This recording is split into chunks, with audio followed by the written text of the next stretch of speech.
And now for our feature presentation.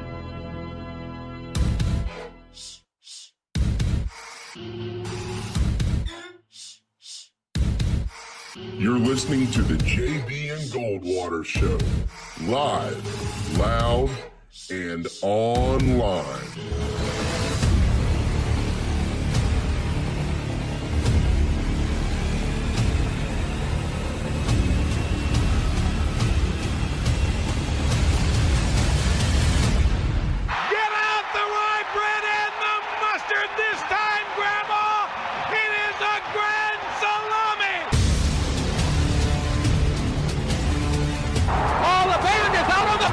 He's going to go into the end zone. Puts it up.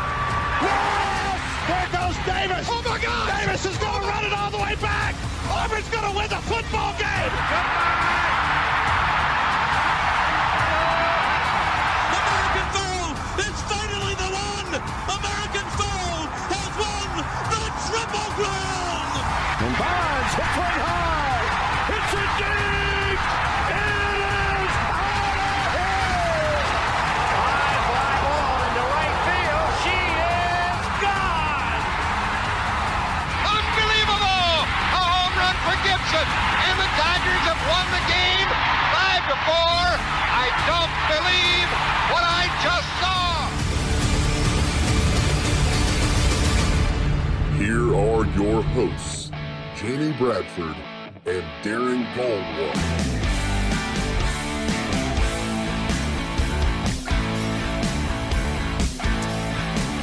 All right, greetings and a good Tuesday afternoon, and welcome aboard the JB and Goldwater Show, live, loud, and online, and driven by our friends and yours at Stokes Volkswagen. Find them at stokesvw.com.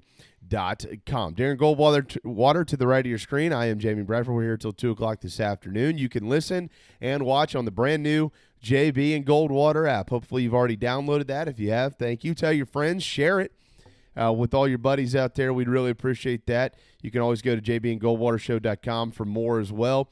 But the app is where it's at, no doubt, Darren. That's where you can watch us, listen to us. You can purchase the JB and Goldwater season ticket as well, which will automatically enroll you in the JB and Goldwater Bourbon and Whiskey Club. It'll also give you access to the brand new mini-series Gamecock Talk with JB and Friends. Yesterday was the first edition of that, as a matter of fact, kind of a report card on the first half of the season for South Carolina football. And we got much more planned on that coming up soon. So make sure you got the JB and Goldwater app, and we really, really appreciate it. 843-321-8893 is our phone number. It's also our text line, so you can pop us a note there if you'd like to do that. Follow us across all social media platforms at JB and Goldwater, and then at Sports Radio JB at Darren Goldwater. All right, so we got a pretty good show today. Josh Pate coming up here in about 7 minutes. We got the World Series playing tonight. Could be over. Dodgers could win their 7th all-time World Series, which would be the 6th most in the history of the sport. We got Gene Sapikoff. He'll talk about that later on this afternoon as well. We got Perry Orth at 1 o'clock. No Will Muschamp stuff today with the Gamecocks being off this week. But we will talk to Perry about Colin Hill and where Carolina stands after the first 5 games and things like that, Darren. But we're going to lead off with some breaking news. Yes, we are. And this is really cool breaking news. If you are a fan of sports, this is really, really cool. This will be one of the neatest television moments in the history of sports, if you ask me. ESPN's College Game Day has, of course, originated from campuses all across the country for 27 years. On Saturday, November the 14th, it will originate from Augusta National. Really, really, really cool. The Masters, of course, is playing that weekend, the 12th through the 15th, and so College Game Day will be live from the golf course. I can't wait to see what the setup is going to be. Darren, I'm surprised that the Masters really allowed this. Yep, me too. But I think this is great for golf because, you know, it was probably a pretty smart decision. Obviously, that weekend is always owned by college football, and they're like, well, don't forget about us. So let's figure out a way to do this together. And obviously, ESPN has the Masters on Thursday and Friday. Yep. So there's the natural partnership there. This will probably be the most watched College Game Day show in history. I would think so. I mean, how cool is that? Just picture the Masters, right? And look, it's going to look almost identical, even though it's being played in November. You're still going to get the green, and you're still going to get the luscious colors, and you're going to have the music and the tradition unlike any other. And then the guys on the game day set. Yeah. I mean, it'll feel unique, and it'll feel like a special thing. I mean, it really will when you're combining college football, and it's a big day of college football, and the Masters, and it's Saturday of the Masters. It's moving day at the Masters. It's going to be fantastic. It's going to be absolutely fantastic. I'm a big production guy. I like things to sound good and look good. It's when you listen to our show and you hear all this production and stuff, we're pretty tic-tacky about the way it sounds and looks around here, even if you don't like it. We do. I can't wait to see what the production is going to be for this 3-hour show. I mean, I think it's just going to be unbelievable. And where are they going to put them? Because where are they? Because let's see, game day originates. I mean, it goes on the air at 9. And who's the guest picker? They're going to get somebody that's been cut? I don't know. Or maybe someone who's in the lead who isn't teeing off yet. That would be pretty cool. There's no way that's going to happen. I probably don't know. It could be Hootie, the chairman. He could end up doing it. Yeah. Could, yeah. Who knows? But who knows? You know what? They might go classic though. They might go like Jack Nicklaus. Jack Nicklaus. Are they all going to wear white? I mean, is it going to be this feel like all the caddies are in their long white, I don't know, robes, outfits, whatever you want to call those things? Yeah. This is something for Esparza. What prop bets can he come up with for College Game Day and Millions. live from the Masters? Millions. Yeah. This is something for Esparza. we need to throw this at Esparza quickly. Yes. Out in Vegas. Because he doesn't have enough to do with the election and all that stuff. Yeah. Well, the election will be over. So he'll be freed That's up. true. That's true. So he'll be able to do all this that week. But Raphael's going to come, I think, Thursday this week on our program. Yes. I actually won't be here Thursday, Friday, and Monday. I am leaving with my family to go see one side of my in-laws in Delaware. So we're gonna be up there for the weekend. So Darren is going to be loaded down with guests. They're all really good ones. You've heard them, but anyways, yeah. So throw that as Sparza this week. I will, and see if he can hop on that. That'd be great. I will. I mean, he needs more stuff to do anyway. So we should do that. There's also breaking news out of the Clemson world. I don't know if you saw this on your way over. Yes, I did. So James Skalski is out for, I don't know how long, but in his words, a few games, according to Dabo Swinney. So that's a starting linebacker that's out. Yeah, and he is the heart of the defense. There's no question about that. James Skalski, he's got the groin injury. It's a few weeks, and that, from what we understand, according to multiple sources out there, does include their trip to Notre Dame. So it looks like the heart of the Clemson defense won't be in there this week against Boston College, and more than likely. Definitely won't be in there for the Notre Dame game up in South Bend. But the new starting linebacker, more than likely, is Jake Venables, the son of Brent Venables. So God help him, because we see Brent on the sidelines every ball game, and when he's going to be chewing out his own son out there, oftentimes that's probably going to be tough. But anyways, yeah, that's tough news for Clemson's defense. There's no doubt.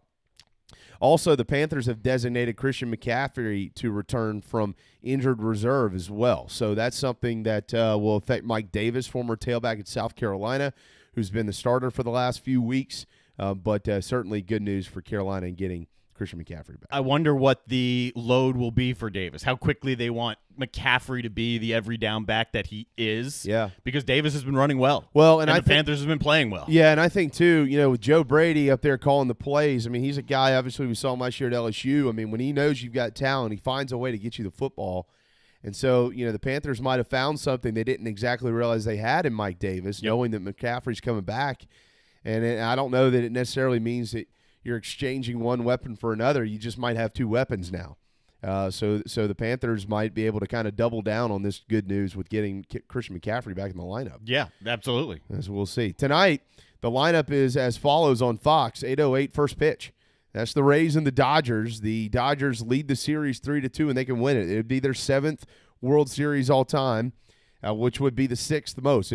They're already currently the 6th most titles won, and this one would keep them there, but it'd add another to that tally. If they drop the next two ball games, then it would be their 15th all-time loss in the World Series. Ooh. which would be the most of any organization in baseball history. And you've got a rematch tonight of Game 2. Blake Snell and Tony Gonsolin will be on the bump. Remember, Gonsolin was a PDS. He went, I think, 1 1/3 in that first one, and Snell only, I think, went 4 2/3, if I remember correctly. But they'll have a rematch of sorts tonight. So I'm anxious to see how Dave Roberts. That's going to be the question. And I know we got Josh Pate. We're about to make a quick left turn here to football, but everybody's going to be watching to see what Dave Roberts does tonight with his pitching staff. That's going to be where all the eyes are in this game. Because if they lose the game, there is not much confidence that Dave Roberts can lead the Dodgers to a Game 7 win in the World Series. I mean, he's been questioned in his tenure there, and so they're going to be really watching what he does tonight, especially with Gonsolin getting the start. We'll see, but I'll tell you what, I'm going to go out on a limb here. I'm going to make my early pick. I do think the Dodgers end it tonight. And I think that they win the World Series for the first time since 1988. I'm with you. I think they ended tonight. If they don't, I'm not as worried because they do have Walker Buehler sitting there, and they do have Clayton Kershaw, who they will have available for that one too. He'll be available. Yeah, there's no doubt. And he's been pitching well. Yeah, but in saying that, Kershaw out of the pen is not Kershaw starting. Those are two different Clayton Kershaws. Ask the Nationals. Yeah, he would absolutely be probably a quick roll guy, a 1 or 2 hitter type matchup. Well, he'd have to be a 3 because it's minimum 3. Mm-hmm. All right, to the phone lines we go. Quick left turn and out of left field and into the locker rooms. No, I'm kidding. That's where we find our friend Josh Pate with 24/7 Sports. He's got one of the best podcasts out there. It's awesome. They call him Late Kick Josh. We're going to call him Early Kick around here because it's just a shade past noon on the JB and Goldwater show. What's up, man?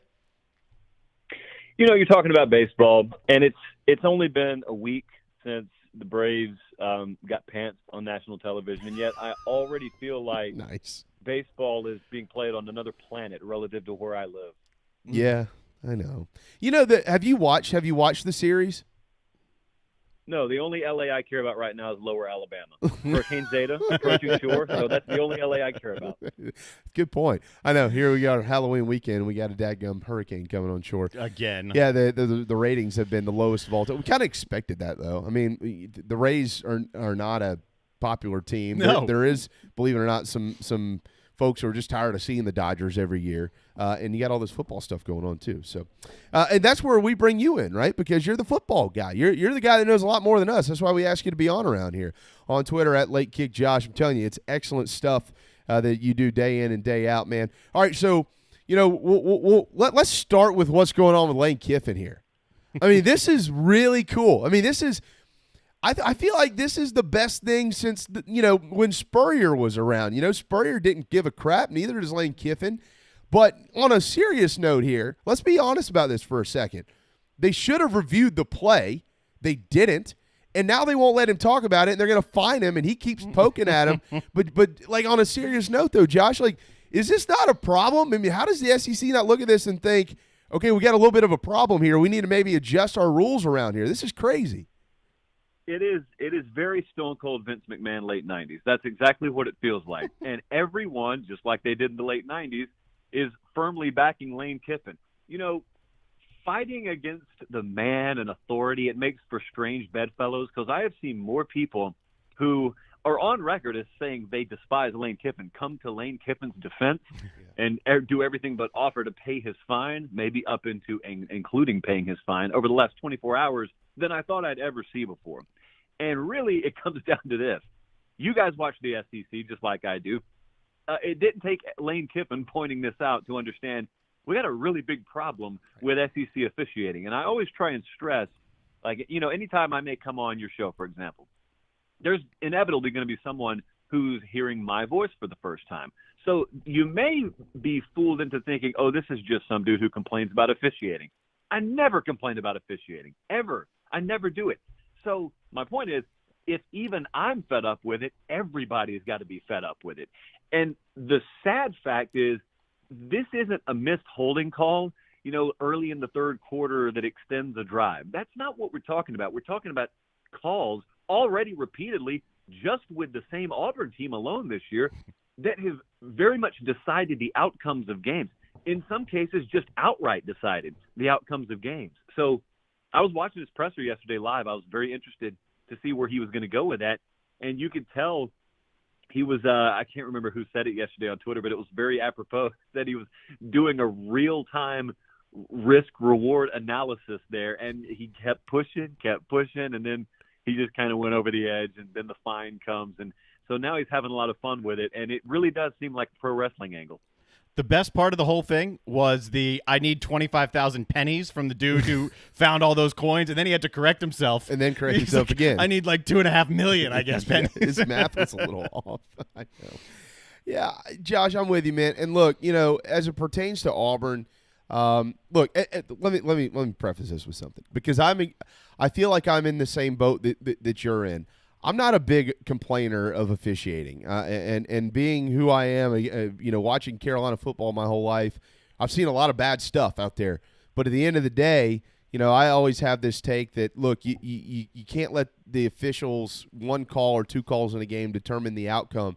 But what happened here to directly determine the outcome? Did you think that the ball touched the kid's hand? Because I did. I don't know how you could watch the replays and think anything other than that. And, I mean, listen, I don't know what kind of sudden wind gust can come along and bend one man's finger back while the other four remain perfectly still. Right. So if you can explain that to me, maybe the football didn't touch his hand. Otherwise, I think it did. And you're talking about Ole Miss immediately recovering that in the end zone. So that is a touchdown. Right. Extremely late in the game, you take off a board and would have given them the lead, and instead, I mean, you know how it turns out. And this is on the heels of Bo Nix fumbling a ball, as the rest of us saw, as the SEC officials saw, just spiking a ball. So that directly took a win away from Arkansas because they immediately recovered. And so, listen, the bigger picture issue here is that's in the past. You can't change anything about it. The bigger gripe that a lot of us, myself included, have had is there's this little veneer that this otherwise massively successful conference has hidden behind for way too long. Everything about the SEC is top-notch. Everything they do is first class. They rake in money. They print money in Birmingham. And yet we've got a situation where you've got an officiating mechanism that's really not a whole lot different than high school. The only difference is they get paid a little bit more to do the games. But, I mean, guys who are officiating SEC games on Saturday, they could be working at a sawmill on Wednesday. They're working normal jobs. They're working jobs just like we are. And so that's used as an excuse. They are not made to be held to account for decisions they make in a game. The SEC league office puts out very vague, generic statements to explain away results. You never hear from them. And anytime you dare criticize them, that's what you get. Well, these aren't full-time officials. These aren't professionals. Well, make them professional. Mm-hmm. We got to professional everything else down here. If that's what it takes to get some accountability, then make them professional. Hire full-time officials. Absolutely. I mean, it's not like the money isn't there. And what's sad about this is it's not like Lane Kiffin doesn't have any basis for what he's talking about. I mean, Lane Kiffin says, look, replay blew it. The SEC has essentially acknowledged that, they didn't acknowledge that the call was blown. They acknowledged that replay should have reviewed it, so they're saying the same thing. Okay, replay blew it. But then at the same time, the other side of their mouth says, oh, but you can't talk about that, Lane. So here's a fine of $25,000.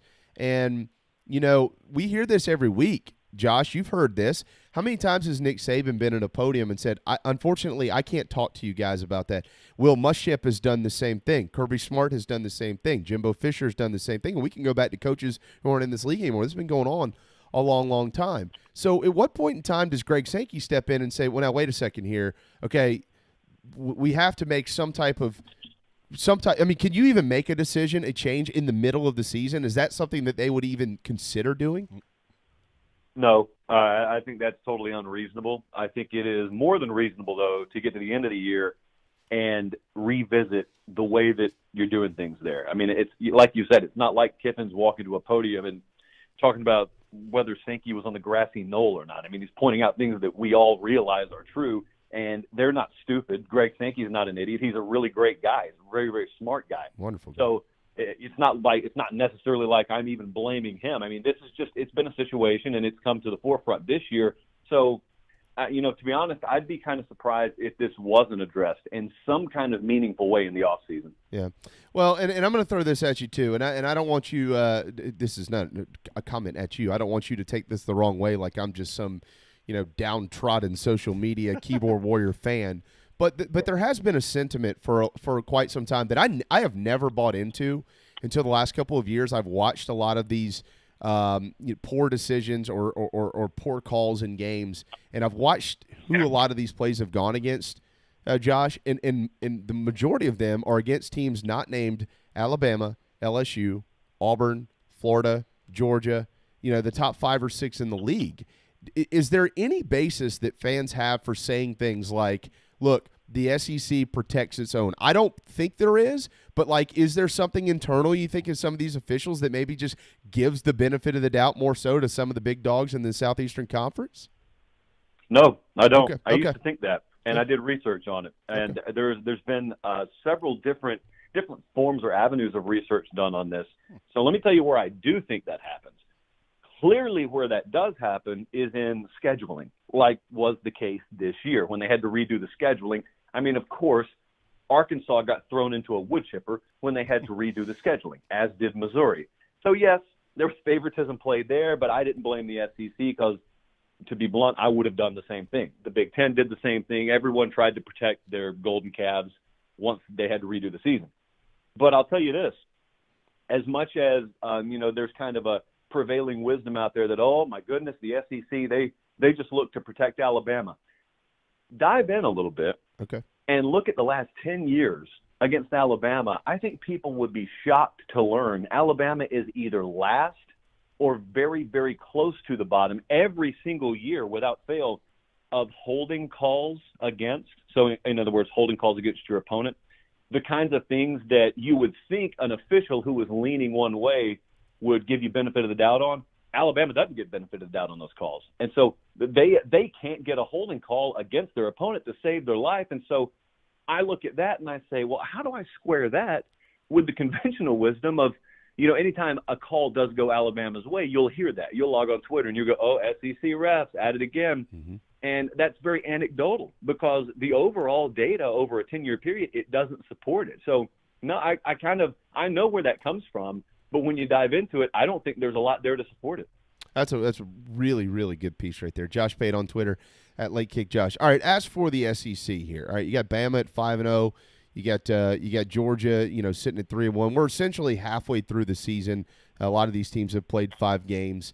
You have 10 of 14 teams in this league with at least 2 losses. So assess where we are at essentially the halfway point of the Southeastern Conference. Well, the Southeastern Conference is a microcosm of how the entire sport has ended up taking shape this year.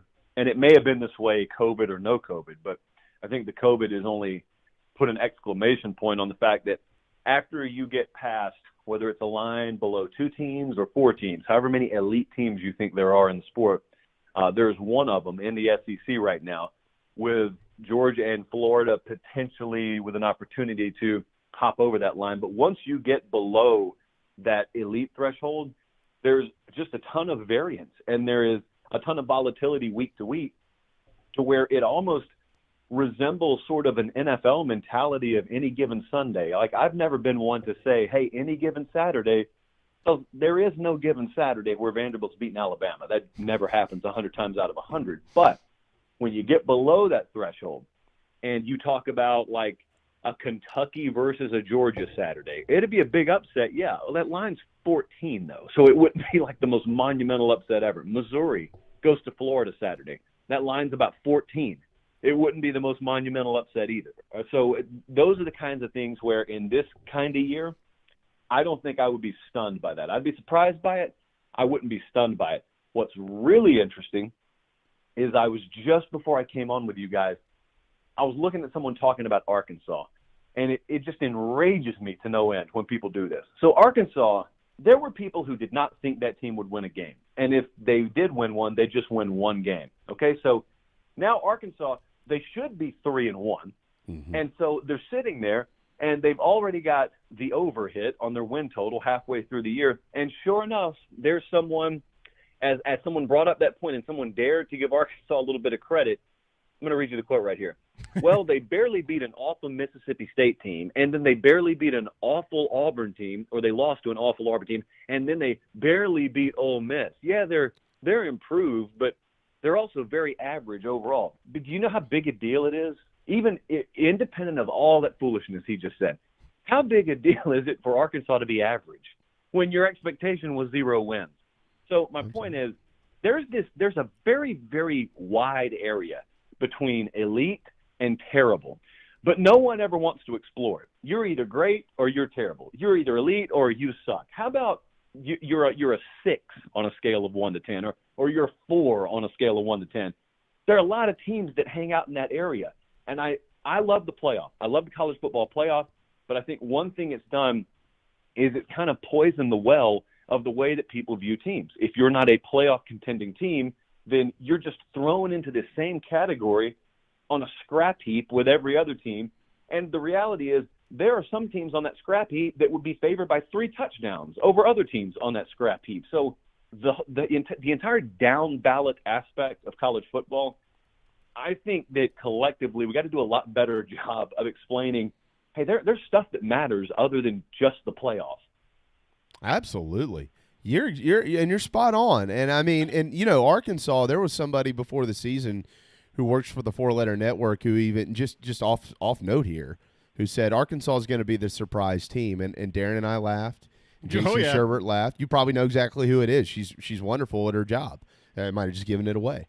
You know, and here, where did this even come from? Like, how much research, how much studying have you done of the Razorbacks program? What exactly did Sam Pittman bring to Arkansas, and what did he inherit? Well, so the first thing is this.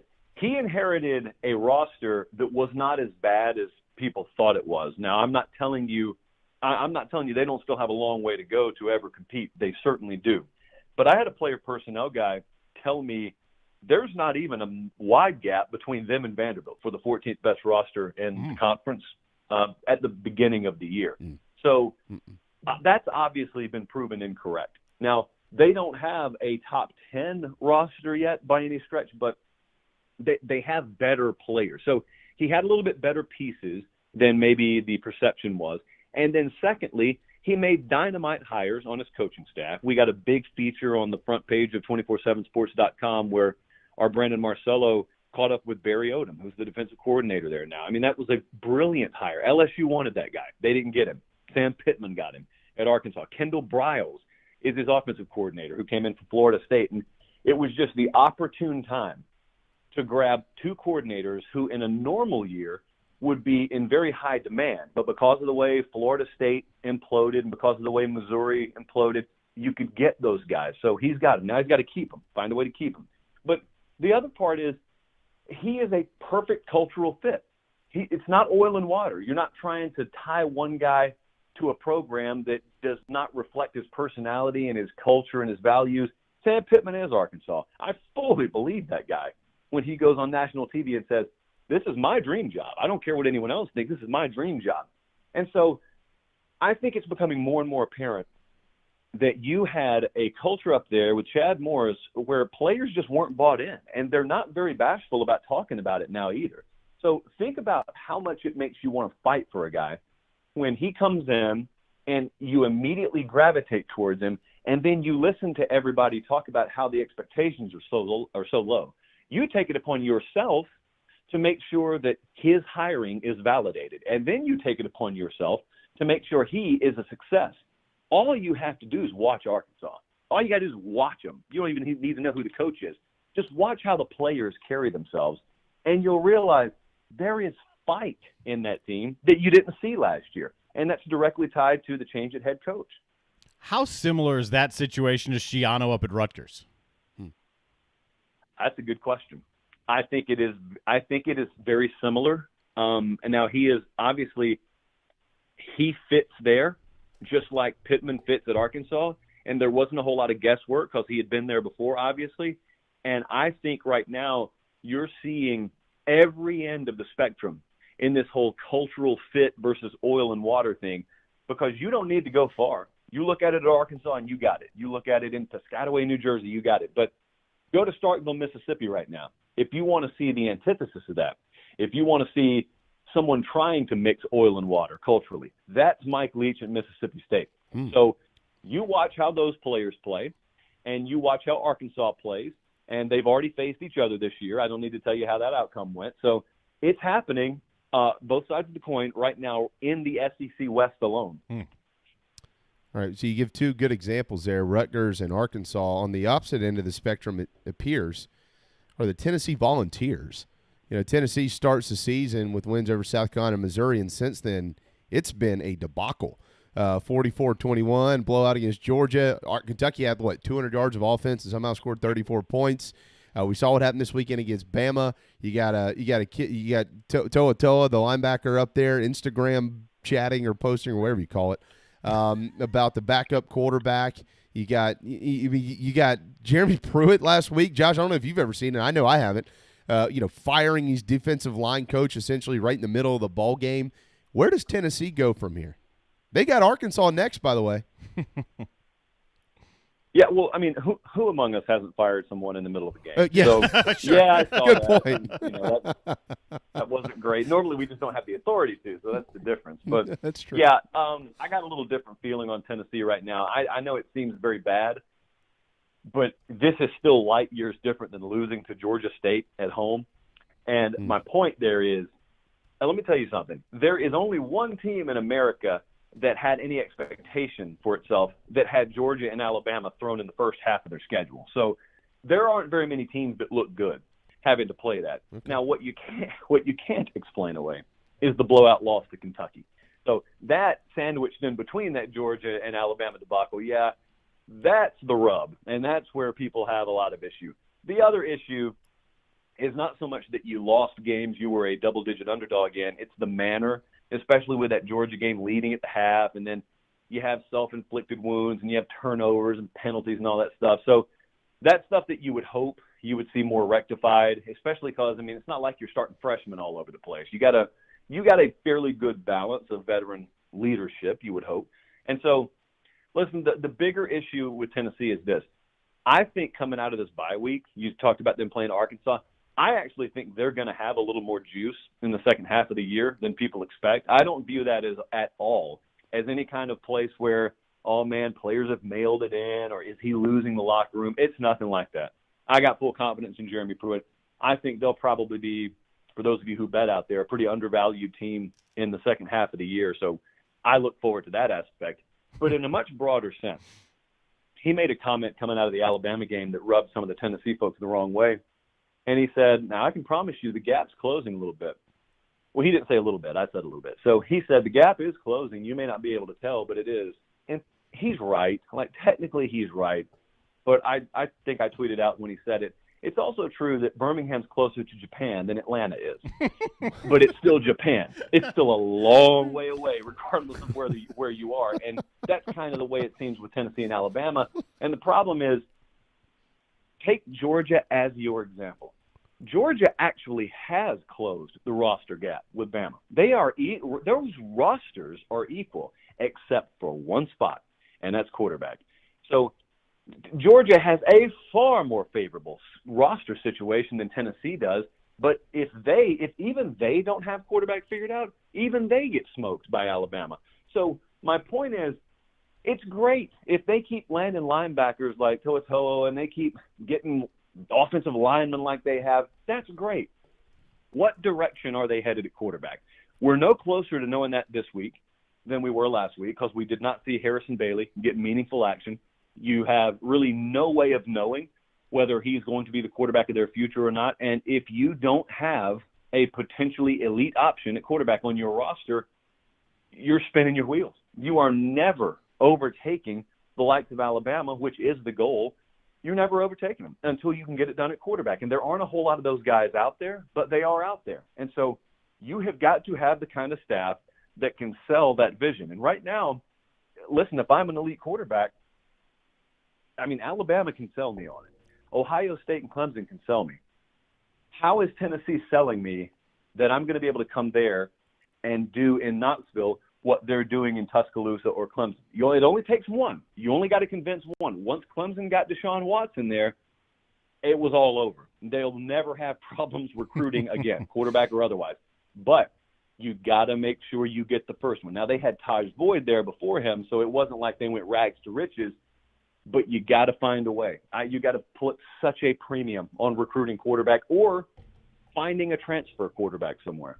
Well, Ohio State's certainly done that. 12:35 here on a Tuesday afternoon. I know we've kept you, but I do want to before we kind of shift gears and start to get you out of here. I do want to make sure I ask you about South Carolina because we are in South Carolina. Gamecocks, of course, off this weekend, coming off of a 28-point loss against LSU. They're 2-3 going into the break, Josh. And the thing that I've tried to remind South Carolina fans is be honest with yourselves. How many of you actually thought that Carolina would be better than 2-3 after 5 games? Now, it might have not looked the way that you thought it would look, but they are 2-3, and they do have an off week to kind of get ready for a top 10 A&M team, more than likely, coming to town on November the 7th. You know, and as it pertains to the LSU game, Josh, and I'll let you take it from here, I know that there was a national trend, and we bought into it ourselves a little bit, that this was a real game for South Carolina to win. And I'm not saying that they couldn't have potentially won. It had a lot of stuff going differently. But when you step back and looked at it, LSU had not been home in a month. Last time they were home, they got beat by Mississippi State. They had the off week unexpectedly because of Florida's COVID situation. Their next 2 games on the schedule were Auburn and Alabama. I know they were starting a true freshman at quarterback, but they still have a bunch of playmakers down there like Marshall and all those other guys. The game was moved to a nighttime kick. It just felt like a special ingredient for LSU to kind of put it together, and for the most part they did and dominated South Carolina. So where is South Carolina headed now at 2-3 in the break, and where do you think LSU's headed? Yeah, let me put that to you totally different because I'm still salty because I picked South Carolina to win this game, so they aggravated me. So okay. Let me tell you how I saw that thing. I saw it like this.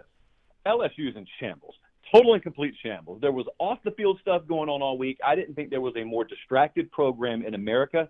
Their defense had not been able to stop molasses in December. There was no reason to think that was going to change. For the record, I still don't think that's changed. You're starting a backup quarterback. South Carolina has finally gotten some rhythm. They got 2 in a row. They go down there, and now they have a real shot to pull off a game that even odds makers are telling you is about a field goal difference, and that field goal is with LSU having home field. So to get blown out with all those factors in play, I was aggravated a little bit. And so what you said is true. And on one hand, you could look at it like that. You could have some perspective, and that's always healthy. I don't believe in it.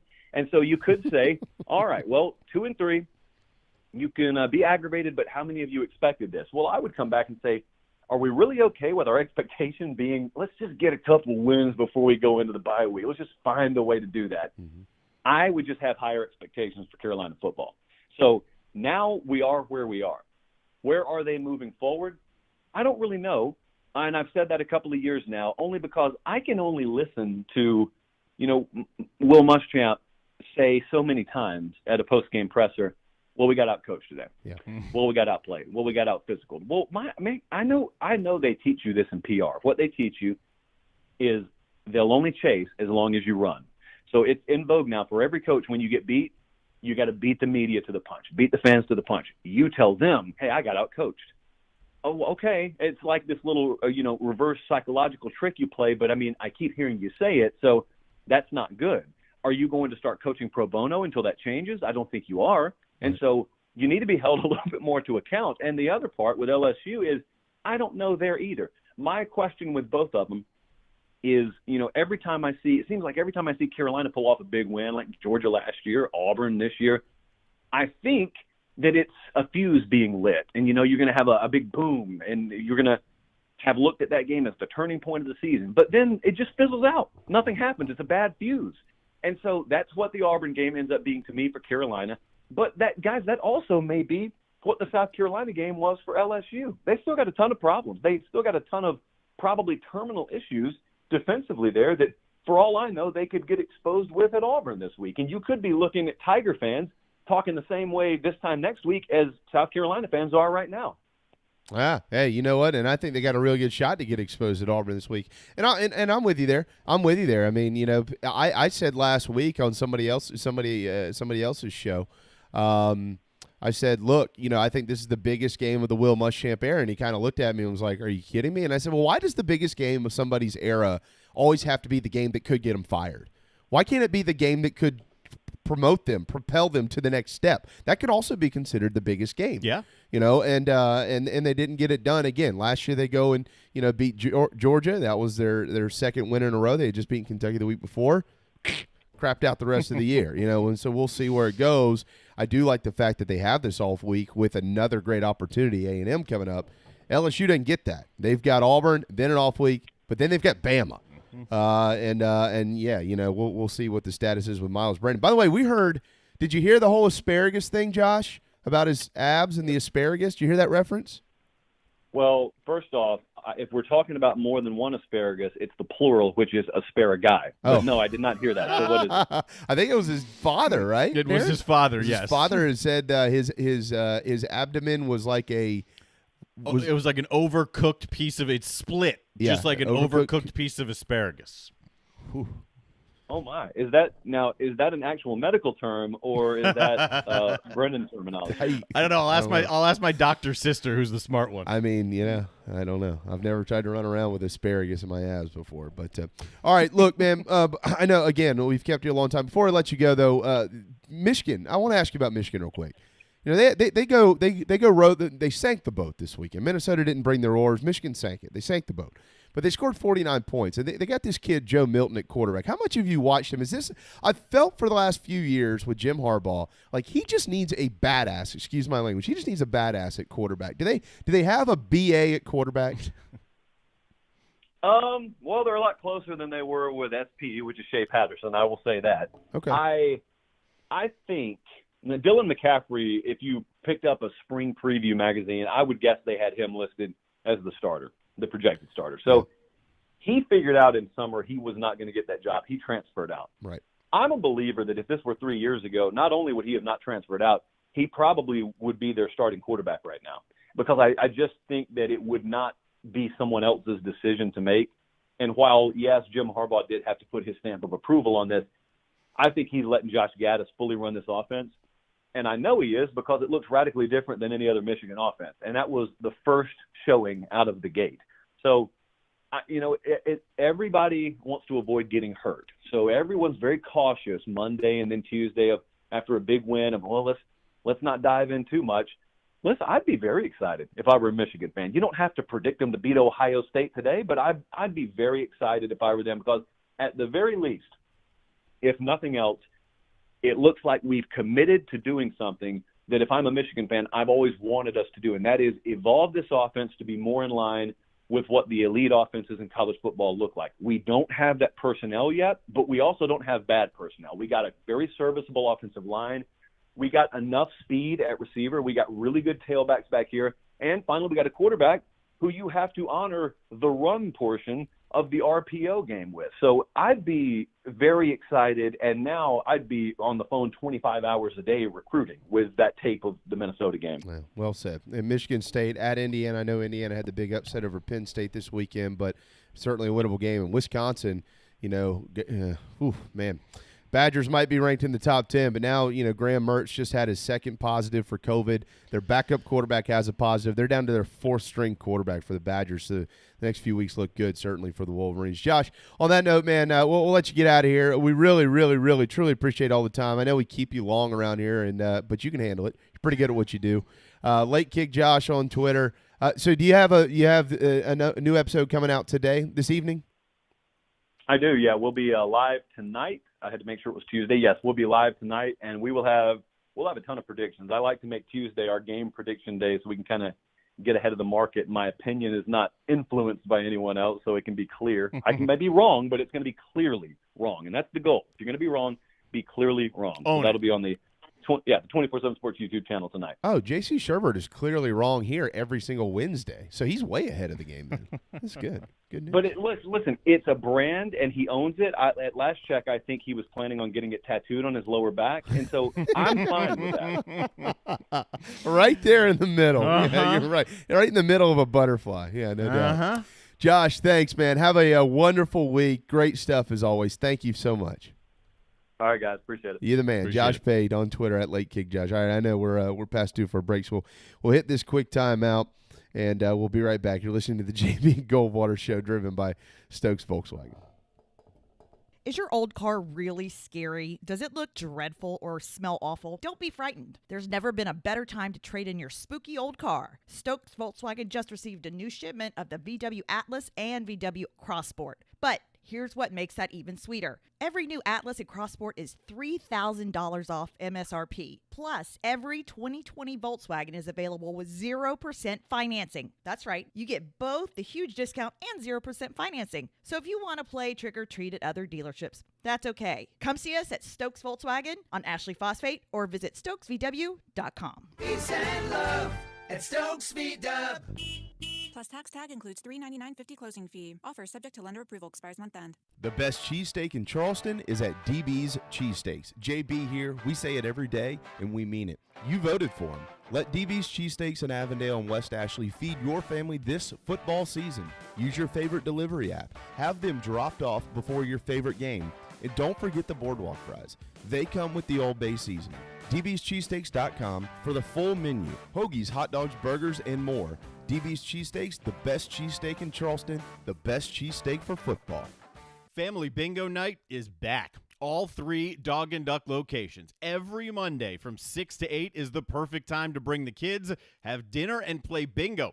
They've upped the prizes with retail store gift cards, gas cards, in-house cash cards, and kid-friendly gift cards like Nintendo, pizza, App Store, and more. Thanks for supporting local businesses like the Dog and Duck in Bell Hall, Park West, and on Clements Ferry Road. Now, hear this. Who the hell is that? The JB and Goldwater Show, live, loud, and online.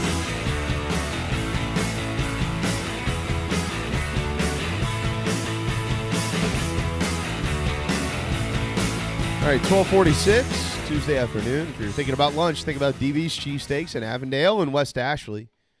I don't know how many times I got to tell you all about this, but it is the best cheesesteak around. I don't say that because it's in a live read. I don't have live reads. It's I know it because we eat there every week. So. And because you voted it the best. It's like voted. You did it. You did it. There you did go. it. Congratulations. There you go. What's he say in Elf, Will Ferrell? Congratulations. World greatest cup of coffee. I don't know, but that remember it's just some little crappy coffee. I never saw Elf, and You've never seen Elf? No, and I'm the worst at quoting movies. I mean, you can't find someone worse than me at that. I don't watch them.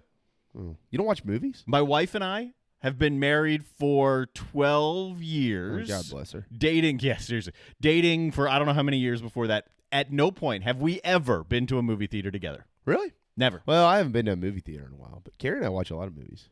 We watched this, it's kind of a chick flick, but I'd watch it anyway. It's called Friendsgiving. We ordered it the other night on demand, on Dish. Yeah. It's about a group of people who get together for Thanksgiving, just all the crazy stuff that happened. It was actually pretty funny. Fair. I'd recommend that. I want to watch the new Borat thing, so that's on my list Oh, of things okay. to do. Oh, that's the stuff you watch. Oh, okay. Uh-huh. Right. And Cool Runnings. That's what you're yeah, Cool Runnings is yeah. second to none. DVCheesesteaks.com. Remember, they deliver. If you're driving through West Ashley today, just stop right there in Avondale and pick up a buffalo chicken cheesesteak from DB's Cheesesteaks. Yeah, Michigan. This is. I want to keep an eye on them. I feel like we always do, but like on a serious note this year, I really do want to keep an eye on them because Michigan State. I kind of feel for them. Remember, Mel Tucker got there late. Yes, and then you had the COVID stuff. I mean, they're going. I think they're going to get better. They're not going to be significantly better by Saturday. Michigan will win the game. But then they have to go on the road at Indiana, and again, I know what Indiana just did. Mm-hmm. I don't know that Michigan should lose that game though, just because Indiana upset Penn State. Wisconsin's got issues, and then you got Rutgers, and I know Rutgers has improved. There's no reason in my mind that Michigan should go to Rutgers and lose. I mean, no. You got Penn State, you got Maryland, and then you got Ohio State at the end of this thing. I mean, although you see, the Wisconsins and the Penn States in there, although Indiana has improved again, and maybe Rutgers has improved, I still don't look at any of those games. No offense to you and your Nittany Lions, but I don't look at any of those games right now and say, yeah, they probably shouldn't win that game. Like they could be, what would that be? 8-0 going into the Ohio State game. So the thing about Michigan and what Josh Pate just said is relevant, and the reason to keep an eye is because Harbaugh isn't all over the offense right now, right? It's Gaddis, and they looked markedly different from the way they have looked in the past. Oh, certainly. Still, big time. Still, I don't have the faith in Harbaugh, and he hasn't been able to get over the hump against Ohio State. There are other big games where Michigan has fallen flat. Is this team a team that has a brand new identity? Sooner or later, are they going to become a team that can? Right? It used to be Clemsoning, right? The game you're going to win, but then you fall flat on your face. Mm-hmm. That used to be the big thing until Clemson proved it otherwise. Yeah, until they started winning all these national championships. That's what Michigan has to do. They've got to prove that they can pull this off. Now, does the Big Ten look remotely like what we thought it was going to look like? No. Yeah, but that's not fair to judge yet. It's still week one. It is not fair to judge yet, but there are a couple things we know. We know Michigan's offense is more explosive. We know Michigan State has issues. They are going to get better, but it was poor. It really was. We know that Penn State, seen as the best challenger to Ohio State coming into the year, not only has a loss on their schedule after 1 week, they've lost 2 running backs now because Noah Cain was just announced that he's out for the year. So how much weaker does that make the Lions? There's 4-star kids all over the place, but there's going to be 2 true freshmen who are seeing a whole bunch of carries. Mm-hmm. It does open the door a little bit more for Michigan. You know what I'm interested to see is it because we're seeing it. I mean, you do have Clemson, you do have Bama, and then, of course, you could, and it's where it's going, you could have Ohio State as that third. Like if you said today, all right, let's go ahead and make our projections for the college football playoff. Give me your 4. I could give you 3. I think we'd all be kind of ludicrous to not name those 3 right now. Yes. But as it also stands today, what I'm anxious to see here, just the way some things have unfolded with how teams have lost games already, is if all of these leagues outside of maybe one team in each league continues to beat themselves up, mm-hmm. and then there's that little crack for Cincinnati or whoever maybe might even be a little crack to open up the door to somebody in the Pac-12, like an Oregon or everybody keeps saying, well, Southern Cal, well, they really got a lot to prove. I'm not on that even close. Mm-hmm. I'm not even swimming in the water, let alone being around the boat for the Trojans yet. But Oklahoma State. I mean, what will they look like down the stretch? I mean, I know that that team, Oregon, Oklahoma State, Power 5 teams. I get it. But, what about some of these other teams out there, like a Cincinnati who's 4-0? I mean, I didn't want to believe it this past week, and I thought SMU would win. They dominated the football game. Is everybody going to beat each other up? And all of a sudden, there's the Bearcats sitting there going, "Hello, we'd like to show ourselves in." I think part of the statement I agree with. I think there will be a lot of people beating each other up, and that will open the door for someone. Will it open the door for a group of 5? That's a bigger stretch for me, because if it opens up, it's going to open up for another team from the SEC or Big Ten. I'm telling you, I'm not going to let this thing die until I know for sure that it's dead. But let's use your Michigan example. Well, Michigan would be that team right now that could potentially be there. Bingo. So use this example. Michigan runs the table. They look really good doing it. They face Ohio State, and for the sake of this argument, beat Ohio State to go to the Big Ten championship. Then Ohio State bounces back, and they play whoever's number 2 out of the West and just destroys them on the day of the Big Ten championship. And do you see Michigan get in as undefeated Big Ten champ and Ohio State get in? Totally possible. Totally possible. I've been saying it from day one when the schedule came out. Yeah, it's going to be really, really, really fascinating to watch. I mean, we know about all the other stuff, the different amounts of games and this, that, and the other. And, again, we already have a major COVID situation falling in line in the Big Ten with Wisconsin's quarterback.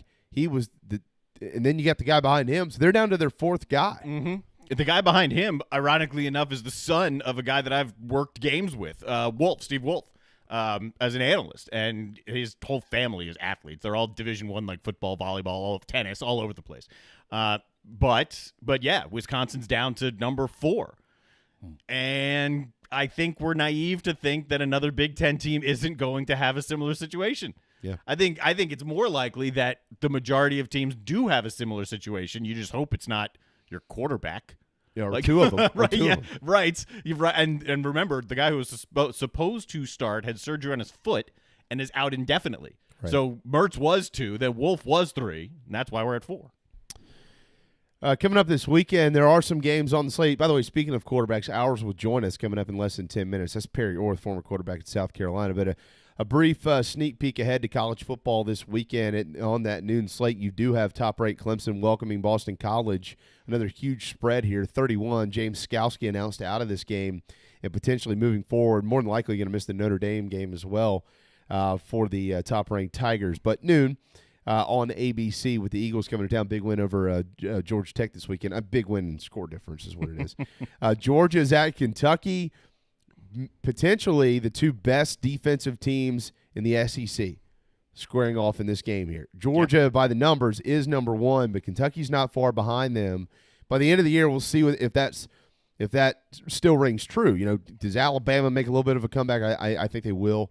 But right now, the 2 best teams in the SEC, noon on the SEC Network in Lexington. Does Georgia need to be careful in this game? We'll talk more about it as the week rolls along. 14-point favorites are the Dogs headed into the Bluegrass State. You do have Cincinnati welcoming Memphis on ESPN on Saturday at noon. Cincinnati only a touchdown favorite in the ballgame. There's that Michigan State-Michigan game. Michigan big, 24.5-point favorites. You also got to have at noon Coastal at Sean Elliott and Georgia State. Chanticleer's 3-point favorite, small favorites on the road over there against the Panthers. So another really interesting noon slate this week to keep our eyes on in college football. And then on down we go. You got Wisconsin at 3:30 on the road on Fox Sports 1 at Nebraska. And here's Wisconsin. We've just been talking about them. They're 9th in the country. But if they're going to start their fourth string quarterback, that 3.5-point spread might evaporate by the time they get to kickoff. Paul Christa said today, just moments ago, that he does think the game will get played, even though they're running out of quarterbacks that are healthy. You got to have one per the protocols, right? You have to have one. Yes. Well, they have one. There you go. We got one. Barely. Also at 3:30, LSU 3-point favorites on the road on the Plains against the Auburn Tigers from Jordan-Hare Stadium. That's on CBS, of course.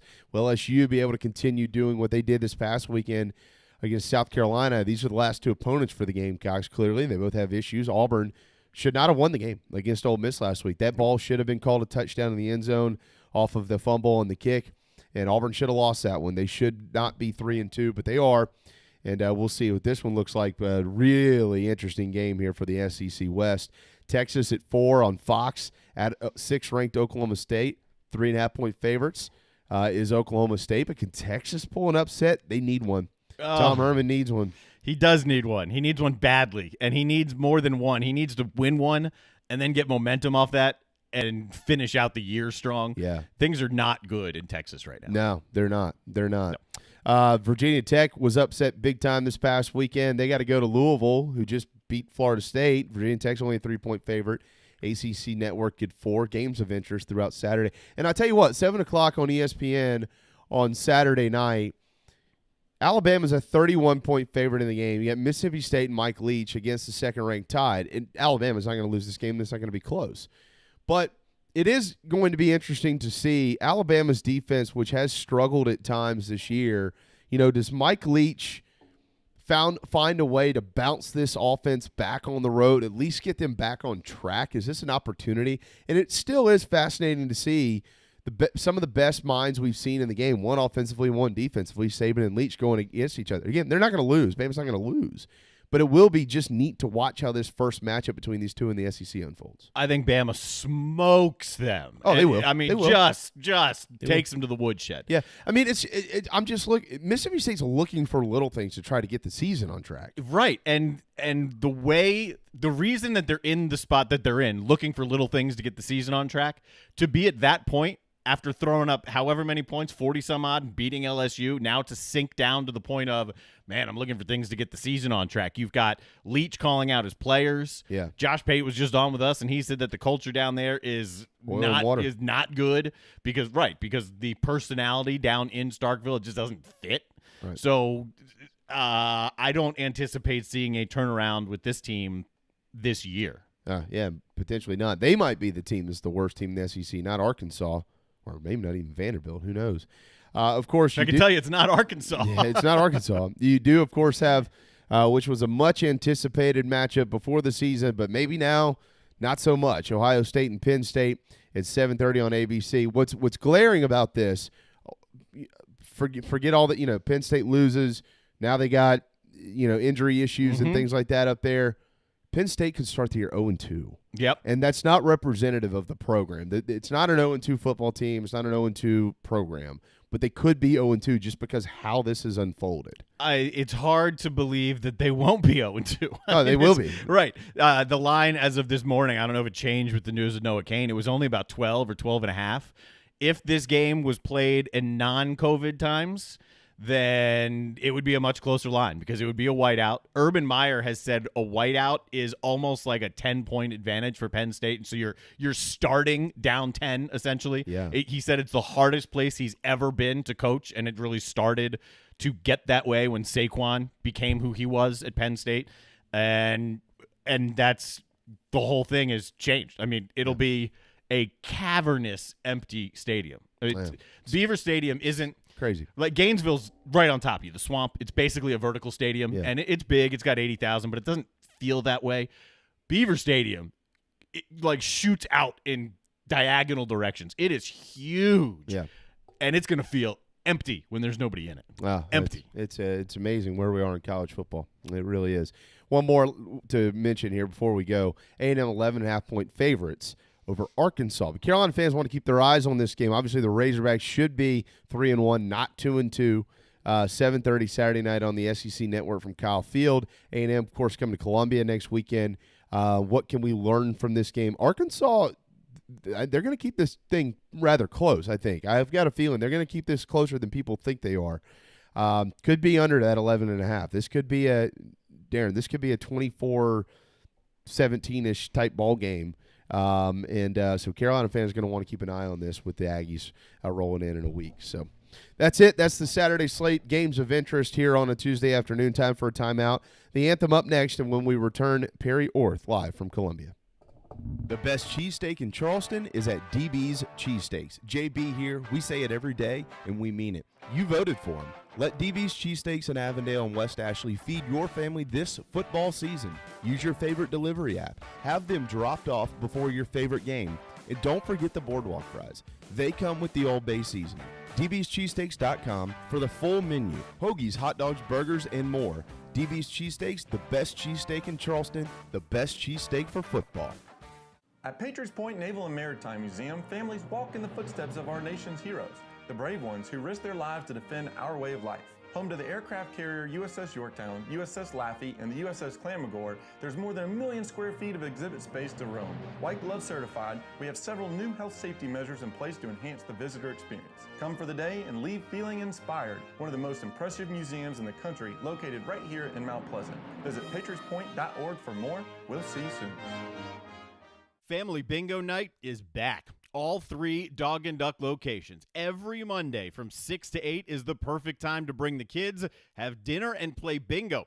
They've upped the prizes with retail store gift cards, gas cards, in-house cash cards, and kid-friendly gift cards like Nintendo, pizza, App Store, and more.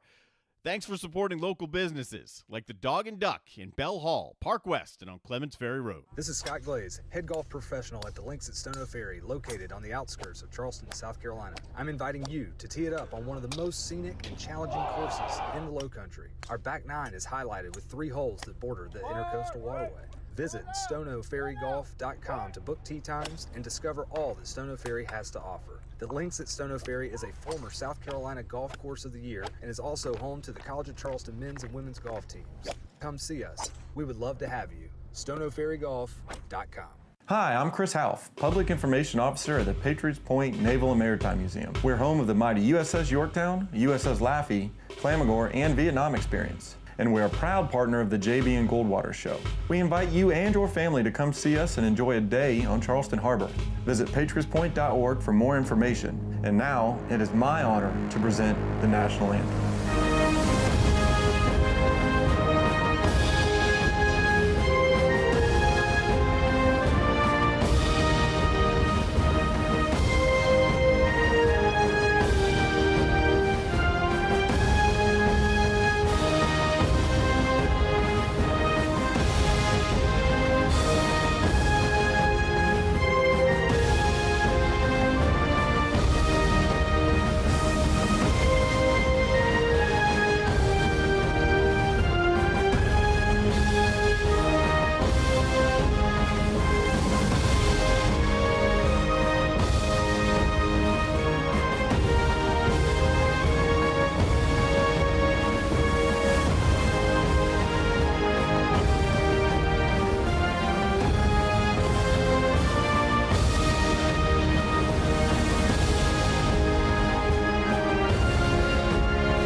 live, loud, and online.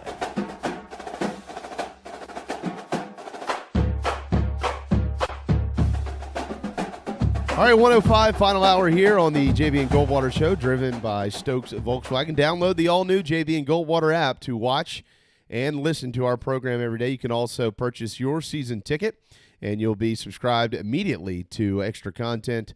The all-new mini-series Gamecock Talk with JB and Friends is out, and you are also automatically enrolled in the JB and Goldwater Bourbon and Whiskey Club as well. So download the app. You'll love it, JB and Goldwater. You can get it on Google. You can get it on Apple, jbandgoldwatershow.com. He's Darren. I'm Jamie, and right now in the middle of your screen, that's Perry. Perry Orth, former quarterback at South Carolina, joining us here on a gorgeous Tuesday afternoon. What's up, my friend?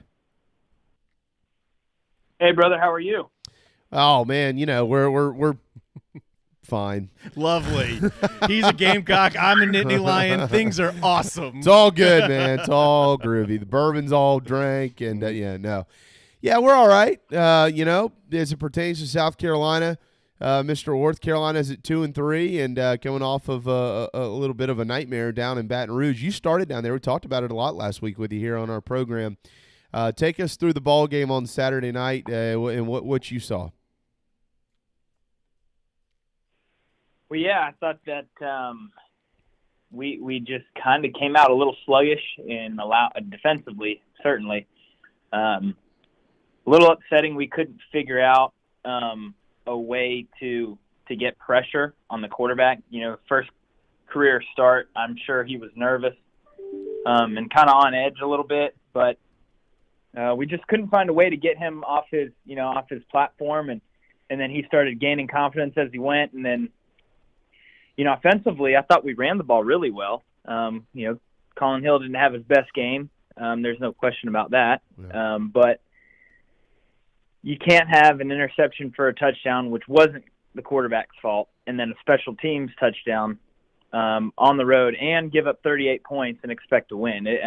We weren't going to go down there, in my opinion, and score 38 points.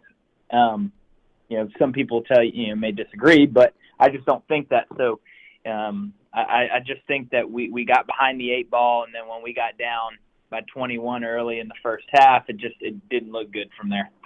Let's talk about the defense, and then we'll talk about Colin Hill. Obviously, I think those are the two big talking points this week for Carolina fans as they head into the off weekend before welcoming the Aggies of Texas A&M to Williams-Brice Stadium next Saturday. The defense, though, Perry, come on, it just wasn't good. They had over 90 tackles. Only 2 of them were behind the line of scrimmage. They did not have a sack in the game. When you watch that game, all right, let's go to the opening drive here. LSU starting the freshman, the Finley kid. He's never played in a college football game. What did you see? What was the approach of South Carolina's defense? In your eyes, what were they trying to make him and that LSU offense do? Man, I wish I could tell you. I know. I agree. Good answer.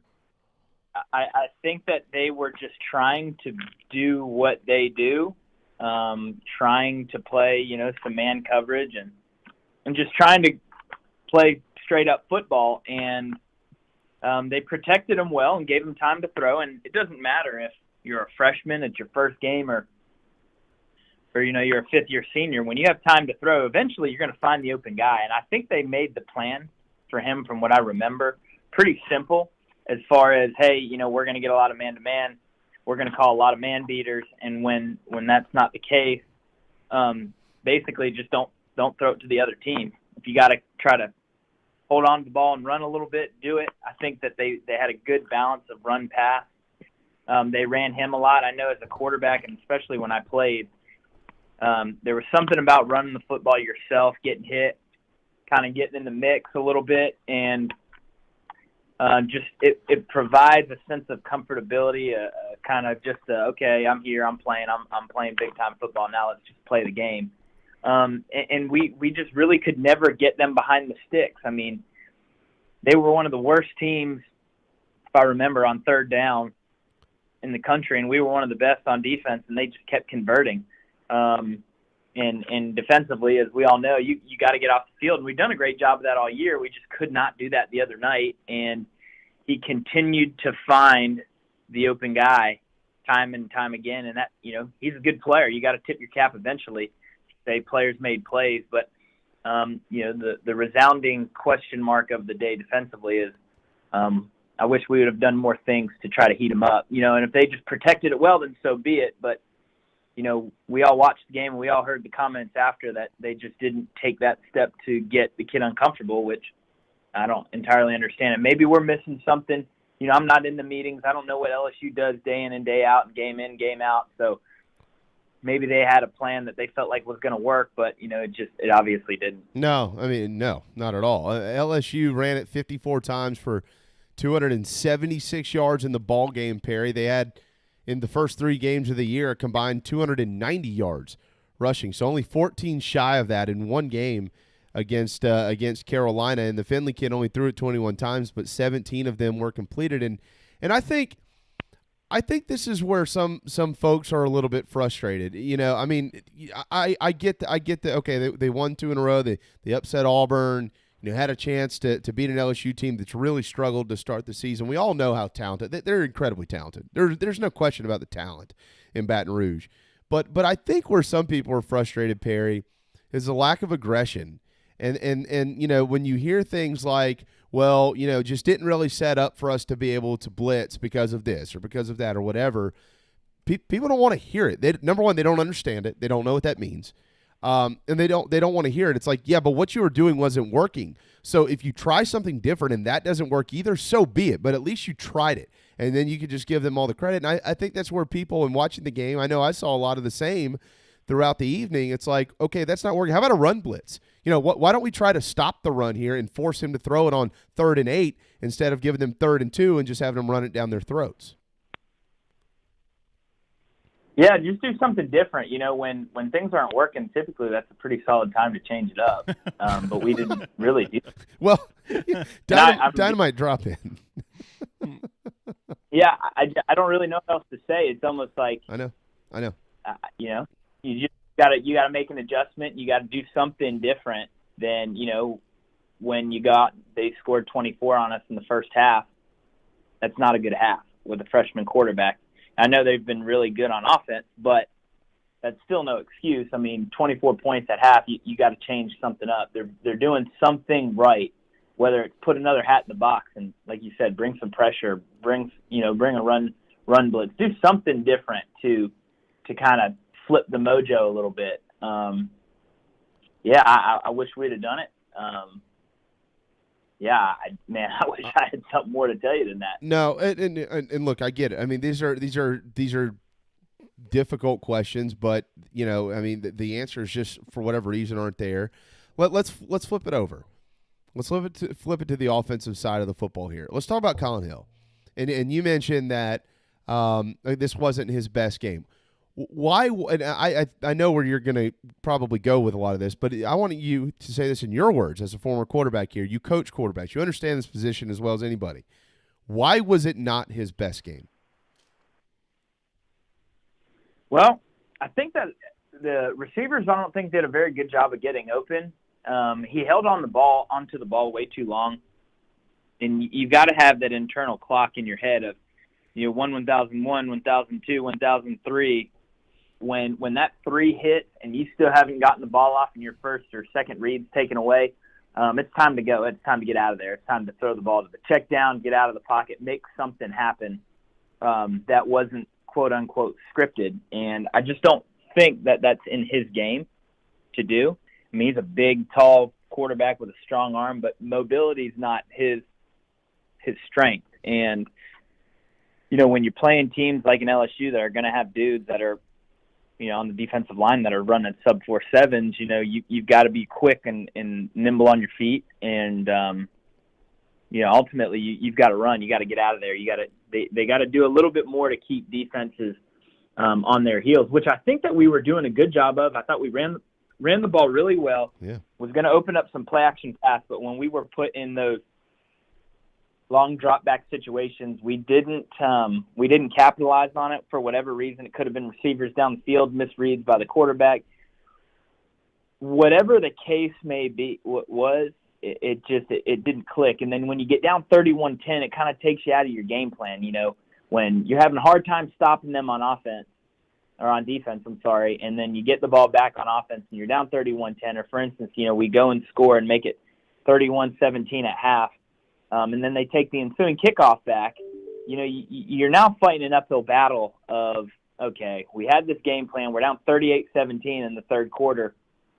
We can run the ball and stick to our game plan, but we'll lose 38-31, or we've got no opportunities to open it up. Then when we started opening it up, there was really no answer. Perry, how about the interception? Let's talk about that, because I think that fans need to understand where they are in this quarterback where this football team is at the quarterback position with Colin Hill. You know this quite well, right? Everybody's favorite player is the backup quarterback, and it just so happens to be that the backup quarterback's a guy who started 11 games last year, and Ryan Helinski. Colin Hill didn't do anything in the first 4 games to lose you any ball games. I don't even know that he necessarily did enough to lose the game for South Carolina himself on Saturday. He didn't do enough to go win it. But collectively, this was just a colossal failure for the whole program. But so I want to give everybody as much perspective as we can as to what we're seeing. The interception, that ball is intended for Jalen Brooks. My first thought when the pass was thrown was, oh man, it's a terrible throw. And then I saw the replay, and my next thought was, actually, that wasn't a bad throw at all. What is Jalen Brooks doing? He should have been coming back to the football there. What did you see on that play? Well, yeah, it brings up a good point. So we call that in our offense, and they still do it to the same way even 4 years later. They call it a restart. When you run a 5-yard hitch route, you just run 5 yards and stop. Well, when you're covered in man-to-man defense, they call it to restart your route, which is to come back across the middle of the field, basically like a 5-yard in route.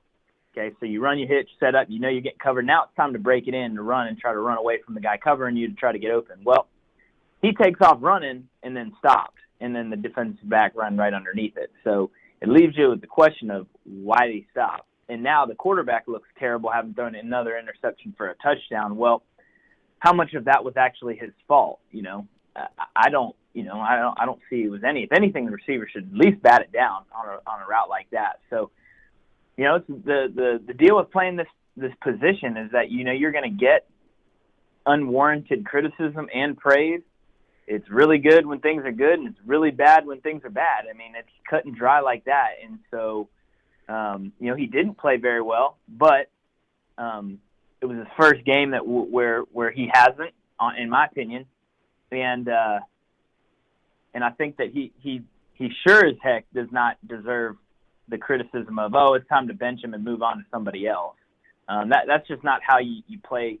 That's not what you do with quarterbacks, because then you don't have anybody with any confidence, because you've got both him and the backup looking over his shoulder saying, okay, well, if he goes out and I throw a pick, then I'm getting pulled. So now you're hesitant. Now you're not ripping the ball down the field and taking chances to go and score points, and it just causes a big headache. And I'm telling you, man, the worst thing that ever happened to collegiate football, in my opinion, was Twitter. If I was coaching in college, I would demand the kids to get the hell off of Twitter. Yep. Because you've got a bunch of morons giving their 2 cents on something they don't know anything about. There's guys that cover college football that are absolute idiots that don't know anything about football. They just regurgitate what they look up on ESPN after the fact and go, oh, well, Colin Hill was, we were 3 of 10 on third down. I'm looking at the stats right now on my computer. Colin Hill sucks. Like they're just stupid. They don't understand that there's so much more into it than what they see in the stat line or what they see on one certain play.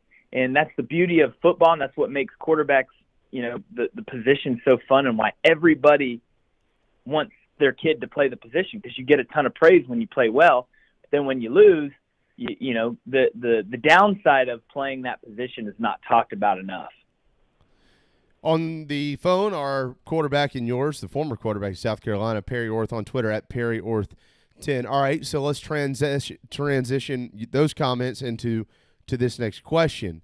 They had this off week, and they do have Texas A&M. It's a great opportunity, Perry. Another fantastic opportunity for a ranked win at home. This one, if A&M's able to beat Arkansas this weekend, would be a top 10 win for the Gamecocks. which would be their second top 25 win overall this year, but it'd be the second top 10 win for Will Muschamp in the last 2 years in coaching this football program. But we'll see. So, but let's talk about the quarterback position as we lead into that game. I'm with you. Like, I don't think that this is time to make a quarterback change necessarily. You have some extra time. Maybe you could get some things cleaned up offensively that will help Colin Hill down the stretch. But for the sake of the conversation, what do you gain and what do you lose, right? Isn't that the question? Like, if you're going to make a quarterback change, what are you gaining by going to the next guy, and what do you lose in here? And in my opinion, you lose a wealth of knowledge. I think a lot of these run plays we've seen this year, Perry, you've watched every minute of every game, right? We've seen Colin Hill check into a lot of these, and they've worked wonderfully. I think he's a huge part of the success of the run game to this point. All right, but if you go to Ryan Helinski, is he capable of doing that? Hill clearly knows the offense under Mike Bobo. Does Helinski have a little bit more athleticism? Is he a little bit more of a gunslinger? Is he going to make a little bit of a quicker decision from time to time? I think the answer to that might be yes, but is that decision a good decision if he makes it quicker than Colin Hill would have? So how do you evaluate this? Okay, well, let's think about it. I'll play, the devil's advocate here. Absolutely. Absolutely. What if you make that switch, okay? You make this switch after this game, you're 2-3. And what if it just hits the fan, right? What if crap hits the fan, he goes out and plays terribly? Then what are you going to just put Luke Doty in and just throw crap against the wall and see what sticks? Or are we going to stick to the guy that they made the decision with to be their quarterback for the season and give him an opportunity to be the quarterback? It just this Russian roulette of quarterbacks of in and out of the lineup is not how you build consistency. You look at our teams of 2015 and 2016, we weren't very good because we decided we wanted to play, Rolling Stones at quarterback. Okay, you had one good game here, so if you don't have another good game, we'll pull you out at half and the next guy will be in. So we'll play all three of you and just we'll see what happens, And then 2017 hit, and Jake starts to get some confidence and develops, and we have a pretty good season. And, the next year we couldn't play defense, and there's no there's no hiding that. And there was more stability, right? This back and forth of quarterbacks doesn't work. How many times have you seen a team win a national championship playing in quarterbacks in and out? Yeah, never. You never will because it doesn't work. Quarterback is the one position. Man, I played football. I played pretty much every position except for offense and defensive line. And I've watched it. I love the game. I've studied it. It's become basically who I am through 27 years of my life. And it doesn't work. Just like, in my opinion, very few quarterbacks go out and play as true freshmen. It's something that play well as true freshmen. It's something that they've gotten better at because of the advancements in high school football with passing leagues and the advancement of the passing game in high school and the throwing it 40, 50 times a game, and kids get used to it. But more times than not, you look at all the kids or the quarterbacks that have won a Heisman Trophy, a lot of them, or not even Heisman Trophy, talk about first-round draft picks, a lot of them were redshirted their first year because it takes time to develop. This is this kid's now fifth game playing in the SEC, and he doesn't play well because our defense, he doesn't play well for whatever reason, but our defense still gives up 38 points, and our special teams still give up a touchdown, and now we want to bench the quarterback because he missed a couple throws. It's easy to point the blame on the quarterback unless you've got this absolute freak of nature, which I don't think we do, where he's going to come in and have a season like a Cam Newton did when he was back at Auburn. You got to stick it out and let this kid give him the opportunity to succeed or fail. I mean, what do we have to lose? We're not winning the national championship this year. Probably not winning the SEC championship this year. Well, why would we have the ability to have this kid this year and next year? Why would we not give him every opportunity to succeed? They gave Ryan 11 games last year. Let's give this kid an opportunity. If he goes out and drops the ball against Texas A&M, let the kids compete in practice, and they should be anyway. But ultimately, Colin Hill won the job in practice and has won it through the first 5 games. Now, if Ryan goes out and has an unbelievable week of practice during the bye week and then has another great week of practice during A&M, and we're in the middle of the third quarter and Colin Hill can't hit the broadside of a barn and they feel confident to put Ryan in, put him in. I'm all for that. But just making a switch because we can't play any defense is ridiculous. Well, look, I think that's where you just hit the home run right there. You're right. The common fan, when something bad happens, and I get it. You just said it. I understand it. Wes Mitchell said it yesterday. We all understand this. He didn't play well. He missed a lot of open throws. He took 3 of the 5 sacks on his own. He had guys running wide open. He didn't have a good game. He also made some good throws. He also checked into some really good plays. But he didn't have that great, crisp game that you especially need to have to win down in Baton Rouge. By the way, regardless of whatever idiot fan out there wants to think, well, there's only 15, 20,000 in there. It's not that intimidating. Bull crap. And Perry will be the first one to tell you that because he played there in 2015 when it was technically, quote, a home game for Carolina, and the place wasn't even half full. It's still intimidating to go down there, especially at night. It's a different animal. I don't know why people don't want to. It's been like this forever, but they just want to hate on Carolina. Yeah, well, it's the same thing with all this political garbage. You got a bunch of people just wanting to voice their opinion to be heard, but nobody's going to hear them anyway because they're one of the 1,000 people barking up the storm about nothing. And that's why I would tell the quarterbacks and all the players, to be honest, get off of Twitter, delete the app for the entire season. Do not read anything because I'll be the first to tell you. Even you reading something, it gets into your subconscious mind, whether it bothers you or not, it still sits in your head.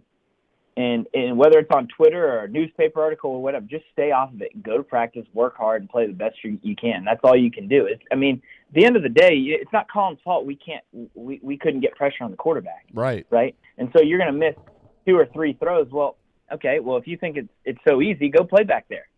Yeah. Go play quarterback at LSU or against LSU. Go do that. Go try to fight an uphill battle 31-10 in Death Valley. I don't care if there's 2 fans or 200,000 fans against a team full of 5-star kids. It's not easy. I'm not making excuses for the guy because he's on scholarship to go play and play well, but to bench a kid after a bad performance and not great performance and lose by the way we did, if we play any defense during the game, we probably stay within the normal routine of our offense, and now he's not required to drop back. I'm looking at time of possession. We had the ball for 22 minutes. They had 37. Right. That kind of do with the offense, but it looks like our defense was getting drug up and down the field. So if there's anybody that needs benched, why are we not pointing the finger at the other side of the ball? The quarterback's easy because that's the position. And again, like I'll say again, is Colin Hill knows that that's what comes with it. I'm not trying to deflect any blame off of him. You take it on the chin. I sucked, and I'm moving on. It is what it is. But for Colin for his benching and saying that he's not a good player, it's just ridiculous because I lived it and I watched it, and I see a lot of teams and a lot of quarterbacks that I know are not half as talented as Colin Hill that get way more praise than he does because they play with a team that can tackle on defense. And that's no disrespect. It is what it is. Well, it should be disrespect, honestly. Maybe that's what they need. Maybe they need to be disrespected over there because when I look at this team, and you're right about the quarterback situation, we're moving on from that. If Ryan Helinski ends up beating Colin Hill out and he plays because he won it throughout, that's fine. But just magically making a switch because you know what, that's enough. Let's just go to the next guy. That's not going to happen. But maybe that's what the defense needs, Perry, because I've said this. I said it yesterday on our new little mini series. I said it to Darren, and you know what? You know a hell of a lot more than I do. So if I'm wrong, go ahead and correct me here. But in 4 years, everybody, maybe 5 with some of these guys, but in 4 because of COVID, you're going to look up and you're going to see J.C. Horn. He's going to be in the league, and that's less than 4 years. That's like within a year. But I'm just talking about overall the next 4 years. Izzy McQuamu is going to be in the league. Jamie Robinson is going to the NFL. Keir Thomas is going to get a crack in the NFL. I don't know where he'll play. He's not a defensive tackle in the NFL, but he's going to get a crack. Zach Pickens is going to get a crack. J.J. Nambari is going to the league. Jordan Birch is going to the league. Ernest Jones is going to the league. He's the one guy that can tackle. So that's 6, 7, more than that guys on this defense. They're going to the NFL. They are NFL guys. And yet this defense isn't any good. And I think that needs to be problem solve number 1. maybe that's what they need, is for people to tell them, you're not any good. You're embarrassing the program. Maybe they'll take that personally. I don't know who needs to hear it, if it's a player or two or a coach or whatever it is, Perry. But you can't win games in this league if you can't tackle and keep people off the field. It doesn't work like that. It doesn't matter if you feel like you can score 50 points. If you're not out there, you can't score. So, I mean, what do they do? I mean, what is the game plan over the next week to try to get ready for A&M? They can score. Yeah, I mean, it should be tackling, and it doesn't have to be tackling other guys. You can work on tackling the dummies, just, doing the proper technique. I don't know how they teach it now, but when I was there, they teach wrap up and run your feet through him until he goes into the ground. I don't know if that's changed or not, but like you just said, we've got good players. We're missing something.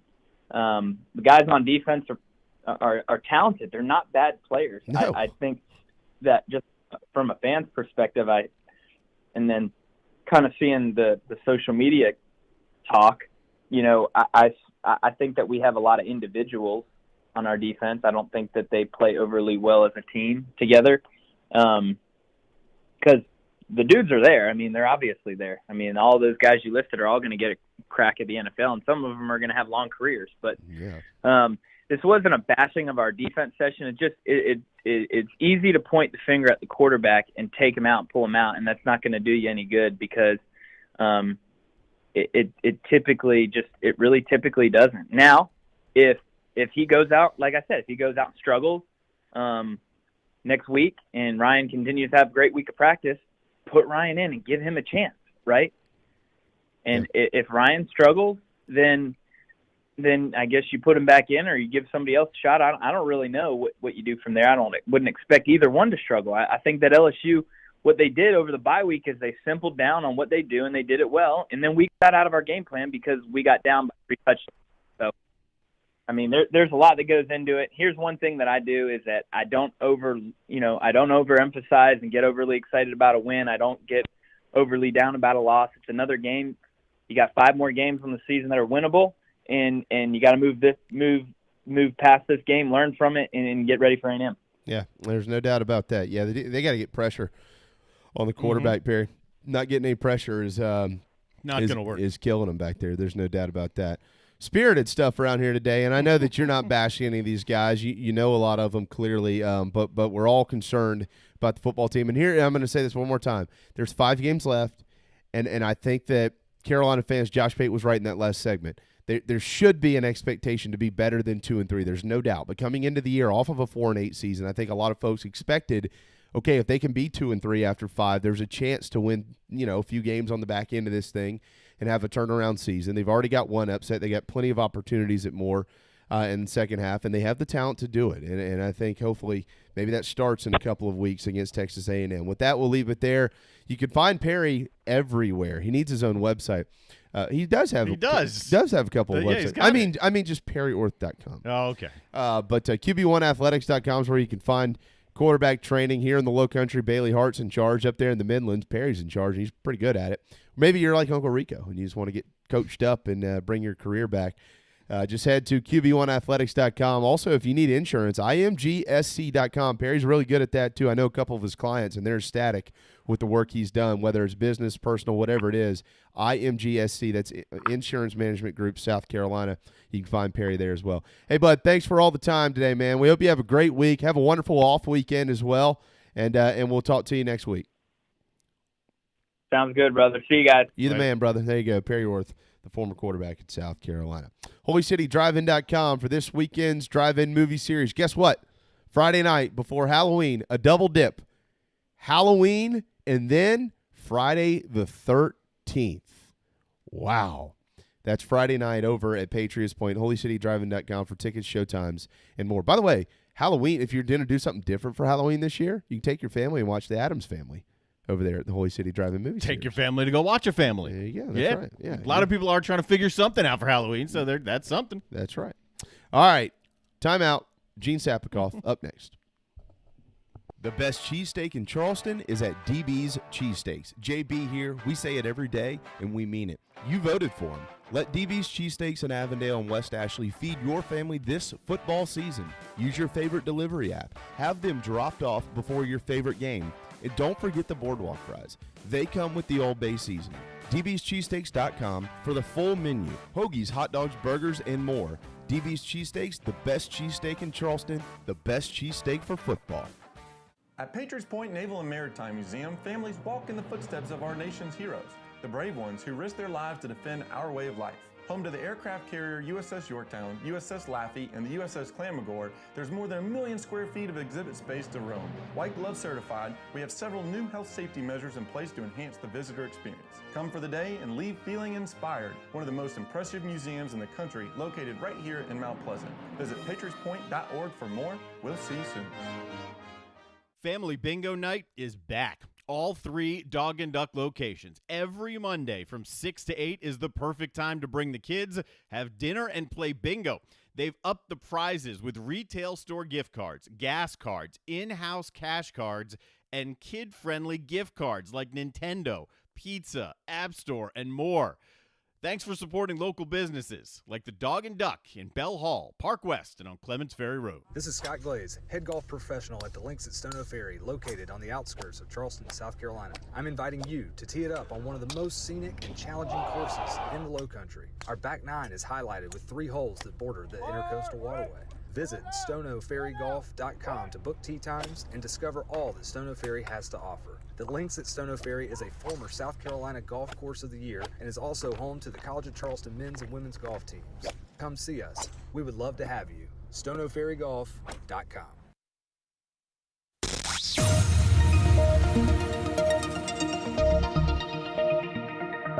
You don't think? You don't think? But I don't think you should be butting in when I'm talking to my team. You're my assistant, okay? You're supposed to back me up and go get me juice boxes when I tell you. Now go get me a juice box. You know who you're talking to? I'm talking to the juice box guy. You're crazy. Now, JB and Goldwater, live in the Lowcountry.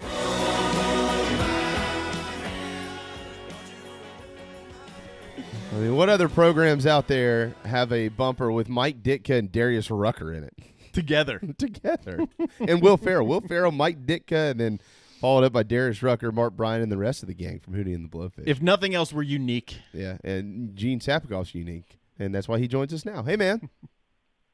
I just want to let you know that that's from the soccer movie, right? Yeah. The Will Ferrell line? Yeah. Okay, so my record, a lot of people don't know this about me, but my record as a head coach in soccer is 0-0-1. Oh. I once had, in 8-year-old soccer, the coach, he got called off. He was a doctor, had some sort of medical emergency, believe it or not, as a doctor. And I was inserted into the lineup as head coach. And I told the kids to play zone defense, and they looked at me like I didn't know what I was talking about, which I didn't. But we pulled off an upset tie with the other squad. Yeah. Hey, didn't lose, man. That's a win in my book.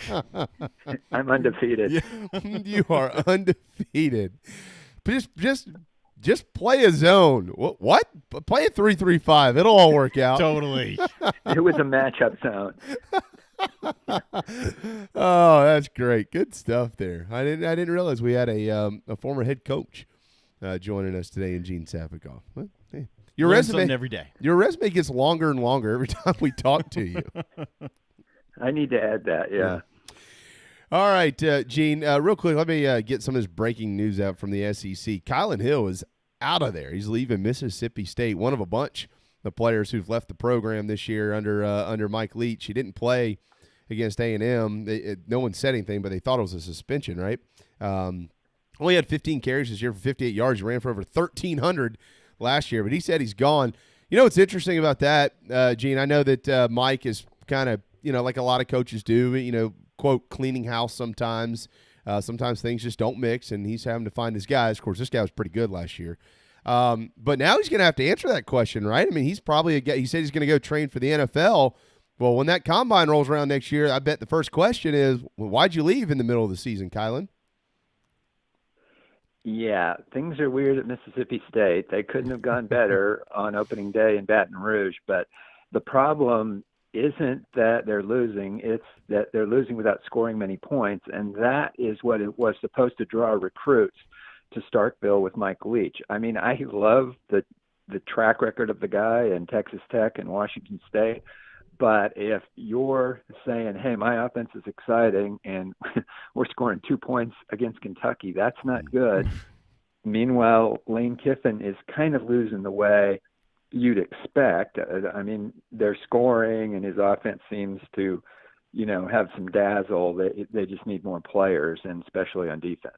And even the publicity that Kiffin's getting right now, it's positive publicity with the spin of this fine and how he's playing against it. I mean, they're 1-4. No one's even paying attention to that. No, they're 1-4, and everyone's basically, hey, man, he's got to move it in the right direction. Now we've got a personality. I mean, so the way this is playing out, does this benefit Ole Miss?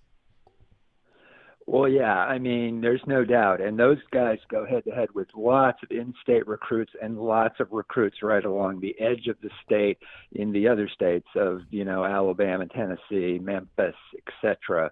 And there's no doubt who's got a huge lead among those two new coaches right now. So, I mean, if you look at the SEC hires last year, I mean, Pittman is way out in front at Arkansas, and you got to like what Drinkwitz has done so far at Mizzou. But Mike Leach is in last place and by a far margin. Yeah, the Egg Bowl this year is going to be egg. Well, I mean, at this point in time, Ole Miss will beat them like 38-2. 2. Yeah, And the 2, by the way, can't be scored by the offense. No, it's hard. In case anybody forgot about that. just so people know. Yeah, I mean, look, when we dance around what we've seen here, we're essentially at the halfway point of the season, at least in the SEC, Gene. And we'll come back to South Carolina, but, you've got this story. You got and Lane's right. We talked to Josh Payne about this earlier. He's right. The SEC is wrong in not addressing this. The only thing they've addressed is a fine. But, you got Lane. You've got Arkansas as a surprise team, certainly in the league. You got Tennessee, who all of a sudden has lost 3 in a row. And I know 2 of those 3 have been Bama and Georgia, but they got other issues, it seems, in the program. You got Florida's been affected by the COVID situation. Here's Bama at 5-0, and everybody was talking about how bad their defense is just a couple of weeks. They're still 5-0. They're still the best team in the SEC. What is your take on the first half and the way it's unfolded? 10 of the 14, by the way, have at least 2 losses this season. As a whole, it's been wacky, and that's what we did expect and should have expected with the COVID situation, the lack of spring practice, the stop-and-start preparation in fall camp overall. So, just as a whole, you'd say, hey, there's a lot of weird things happening. That's what I would have thought. Specifically what's happened, though, I don't know. I think there's some things that could right itself in the next few weeks. I still think Tennessee has a chance to fix itself. Arkansas, while Pittman is off to a great start, and that's a good story, that's probably going to stick because they were supposed to be about as bad as Vanderbilt. So there's that. But, where's Alabama going now without Waddle? That was just a devastating loss. Has Auburn fixed itself? Has LSU fixed itself? So I think 2 more weeks, and then, of course, we're just about 3/4 through the season, will tell a lot about so many teams, including the Gamecocks. Yeah, I really love that comment because, I was just talking to somebody this morning, Gene, and I said, I can guarantee you one thing. The final 5 games of the year, and this conversation was specific to South Carolina, but I'm going to make this specific to every team in this league. And I think Darren agrees wholeheartedly here, right, Darren? I mean, I don't know. What are you going to say? You know what I'm going to say.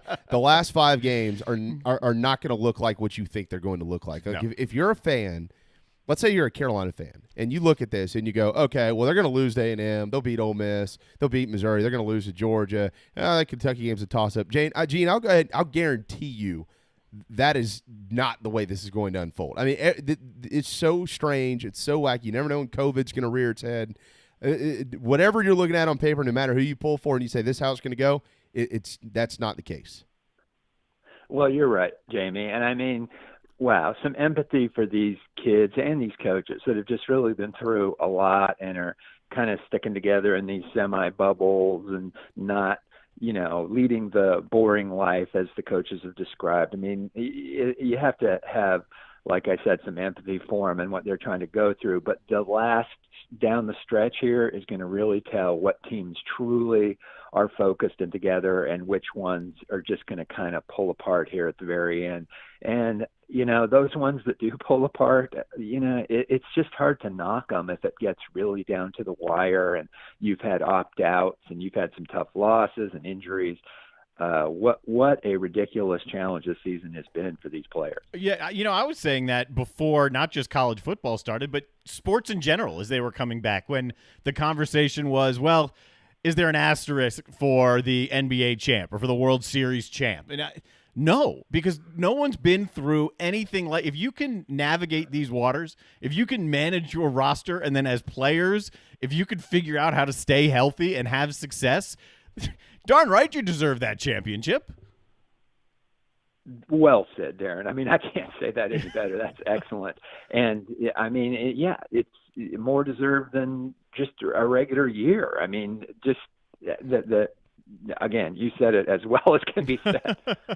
What about South Carolina? I mean, do we can sit here and go, and we've done this 1,000 times the last 2 days. We can sit here and do the ins and outs of that football game all we want to, or can we just have a little bit of a broader conversation and say, hey, look, it was just a terrible night.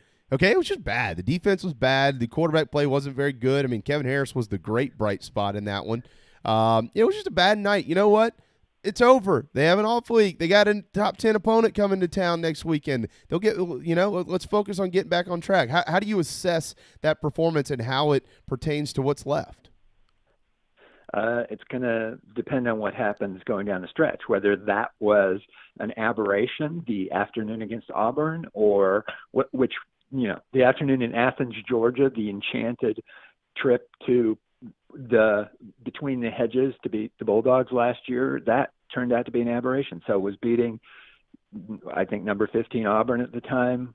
We'll see, but those two games couldn't have been a whole lot different because so much went right for the Gamecocks against Auburn, and just about everything, as you said, but Kevin Harris went wrong. The defense, the strategy on defense, and just failure to kind of make things happen on offense.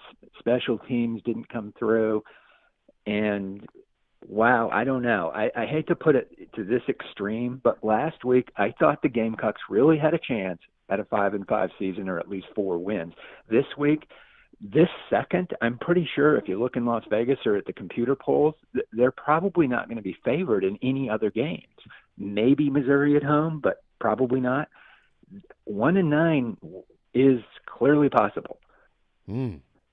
Well, they've already won 2. 2-8. No, we're gonna take one of the wins away.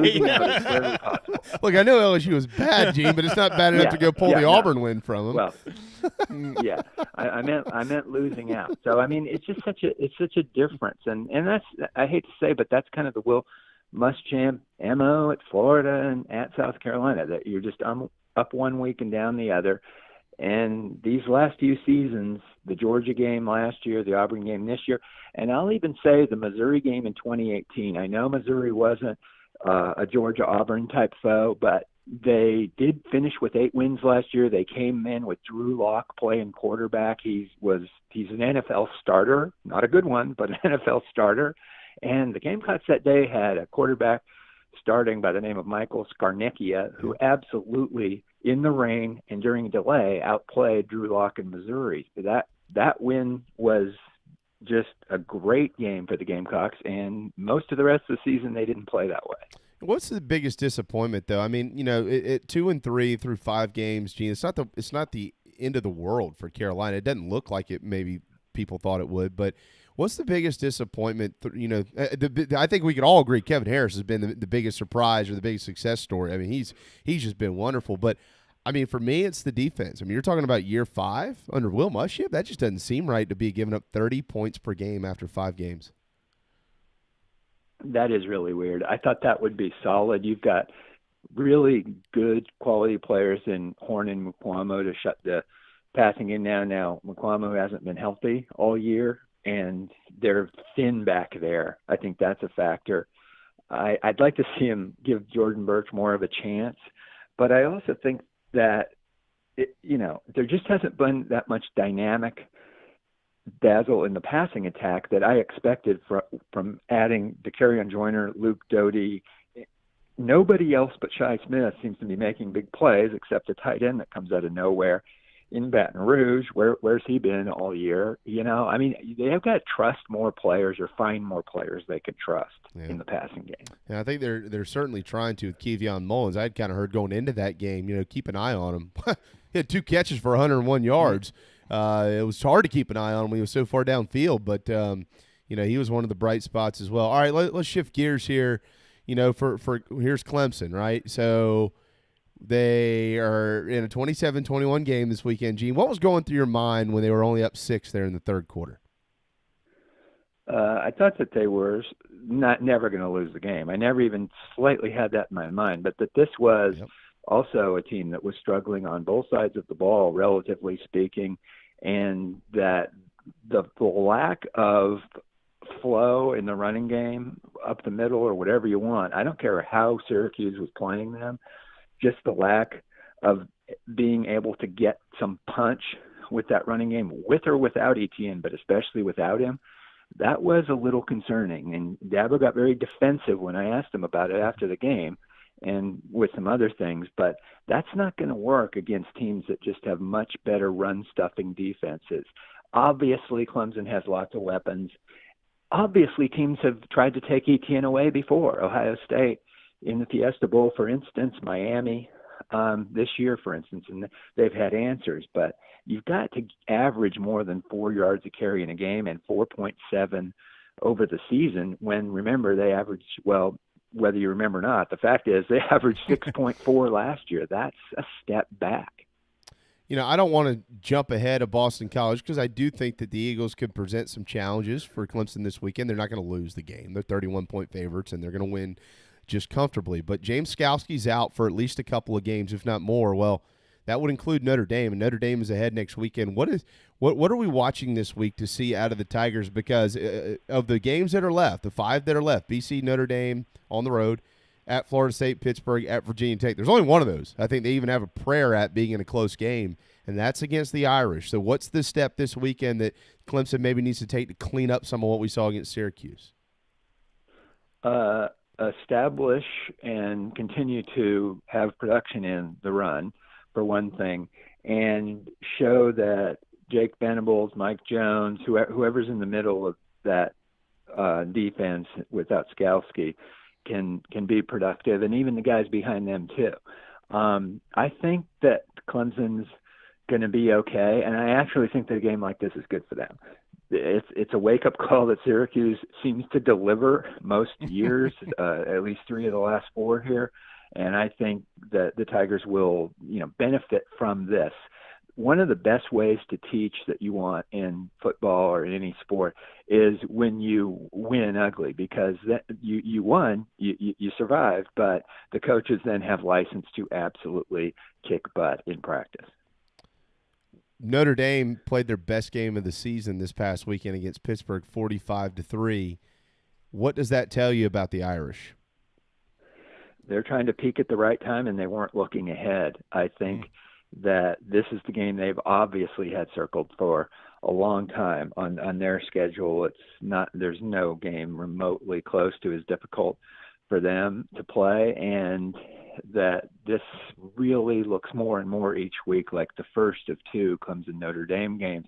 And I know this is going to sound weird, but Clemson could lose at Notre Dame and still be in the playoff if they rout Notre Dame in the ACC championship game. And that's because I just don't see a strong team probably coming out of the Pac-12, which will be downgraded for starting so late. And there's going to be Oklahoma State as the only, real challenger coming out of the Big 12. And that just doesn't sound all that dangerous to Clemson at this point. Going to switch gears on you here before we let you go. You had an article about Coastal Carolina, maybe a New Year's 6 bowl game. Is it going to happen? Whoa. Probably not, but it's amazing that we could even talk about it, right, and that there is a possibility. It's ridiculous, really, to think about that. And to be at number 20, even if they lost the rest of their games, is just a heck of a step in the right direction. And it's not a knock on the Chanticleers, but they were picked by the coaches not just last in the Sun Belt, a distant last, the fewest votes. And, Phil Steele, who I think is the best preseason analyst out there year in, year out, had them out of the top 100 in his ratings nationally. So now they're number 20 in the AP poll, well-deserved, and, just a tip of the cap to Jamie Chadwell. And the unsung hero on that staff is defensive coordinator Chad Staggs, who, was a grad assistant and helping out under both Lou Holtz at Steve Spurrier at South Carolina. He learned a heck of a lot in Columbia about football, has been at Charleston Southern, has been at Furman, and that defense won the day against Georgia Southern last week in the 28-14 Coastal win. I tell you what, it shouldn't be lost that almost every game they've played this year has been on national TV. Well, I can only imagine what it's doing for them in recruiting players. Gene, everybody – If you're a Northeastern kid and you're that caliber, that level of player, and all of a sudden you realize that Coastal is right there, not too far from Myrtle Beach. I mean, with this COVID time, you can't get kids on campus. What a better recruiting tool than what they've been able to have every week on national TV. That's a good point. Well, that's a good point, and I asked Chadwell about that yesterday on the phone, and he's like, we're getting our foot in the door of doors we never used to get open. And, eventually when COVID goes, you could get kids, hey, this is Myrtle Beach. This is what the beach looks like. And, it's frozen back where they're playing. That could be kind of effective, and I could see him getting better and better. Having said all that, how long's Jamie Chadwell hanging around there? Because he's going to get some offers. I really think so. And that guy, he's only 43 years old, is going to do well in the business. Yeah. And folks, Coastal's in Conway. It's the old Ralph Civiteri story when he was at Baptist College. He used to recruit kids and tell them to come down to Baptist College. We're right here on the beach. Did you ever hear this story? Yeah, that one kid who's walking down the interstate that one day with a towel over his shoulder trying to find the beach, and Ralph had to pick him up and say, That's great. Yeah, that's Ralph for you. We got our beach volleyball right over there. There's some sand. Just going to lay out. Come down to Baptist College right here on the beach. Well, that's right. That's right. Gladson Beach. That's right. 30 minutes that way. All right, who wins tonight? Did the Dodgers win it? I kind of think the Rays win it. I like Snell, and the bullpen against Gonsolin, which you never know what you're going to get from him. And I would just love for that because what's better than a Game 7, especially at a neutral site on the home field of a team that was eliminated on opening day. That's great point. All right, he's got the Rays. You've got the. I've got Dodgers. I got them winning tonight. I know. I think I've picked every game right in this series. Have you? Yeah, every single one. I think I've picked most of them wrong. I picked every game. This is the first time I've ever done that. I'm going to go with the Dodgers tonight. I think something wacky happens. I'm with Gene. I like the pitching better for Tampa, but something feels like it's just going to fall the Dodgers' way this evening. Gene, on that note, we'll let you run, brother. Have a wonderful, wonderful week. Thank you so much for all you do for us and for everybody out there. Real quick, 30 seconds. What's in the paper this week? Yeah, we just got a lot of great stuff from. I'm just going to pitch David Cloninger with our Gamecock coverage and Josh Needleman with our Clemson coverage at postandcourier.com. Your best buy in digital journalism. Well done. I like it. Thanks, Gene. Thanks, guys. See you. Undefeated soccer coach Gene Sapikoff on Twitter. That's true. It's a great story.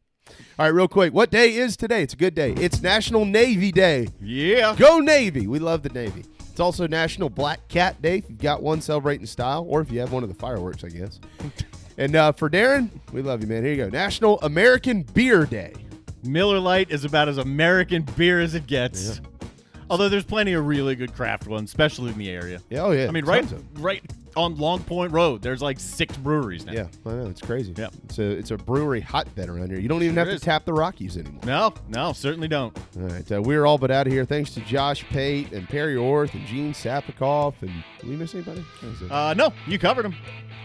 Appreciate all those guys. J.C. Sherbert will join us tomorrow. Should be a spirited conversation with him. Wonder what type of mood he's in. Yeah. Make sure you download the all-new JB and Goldwater app.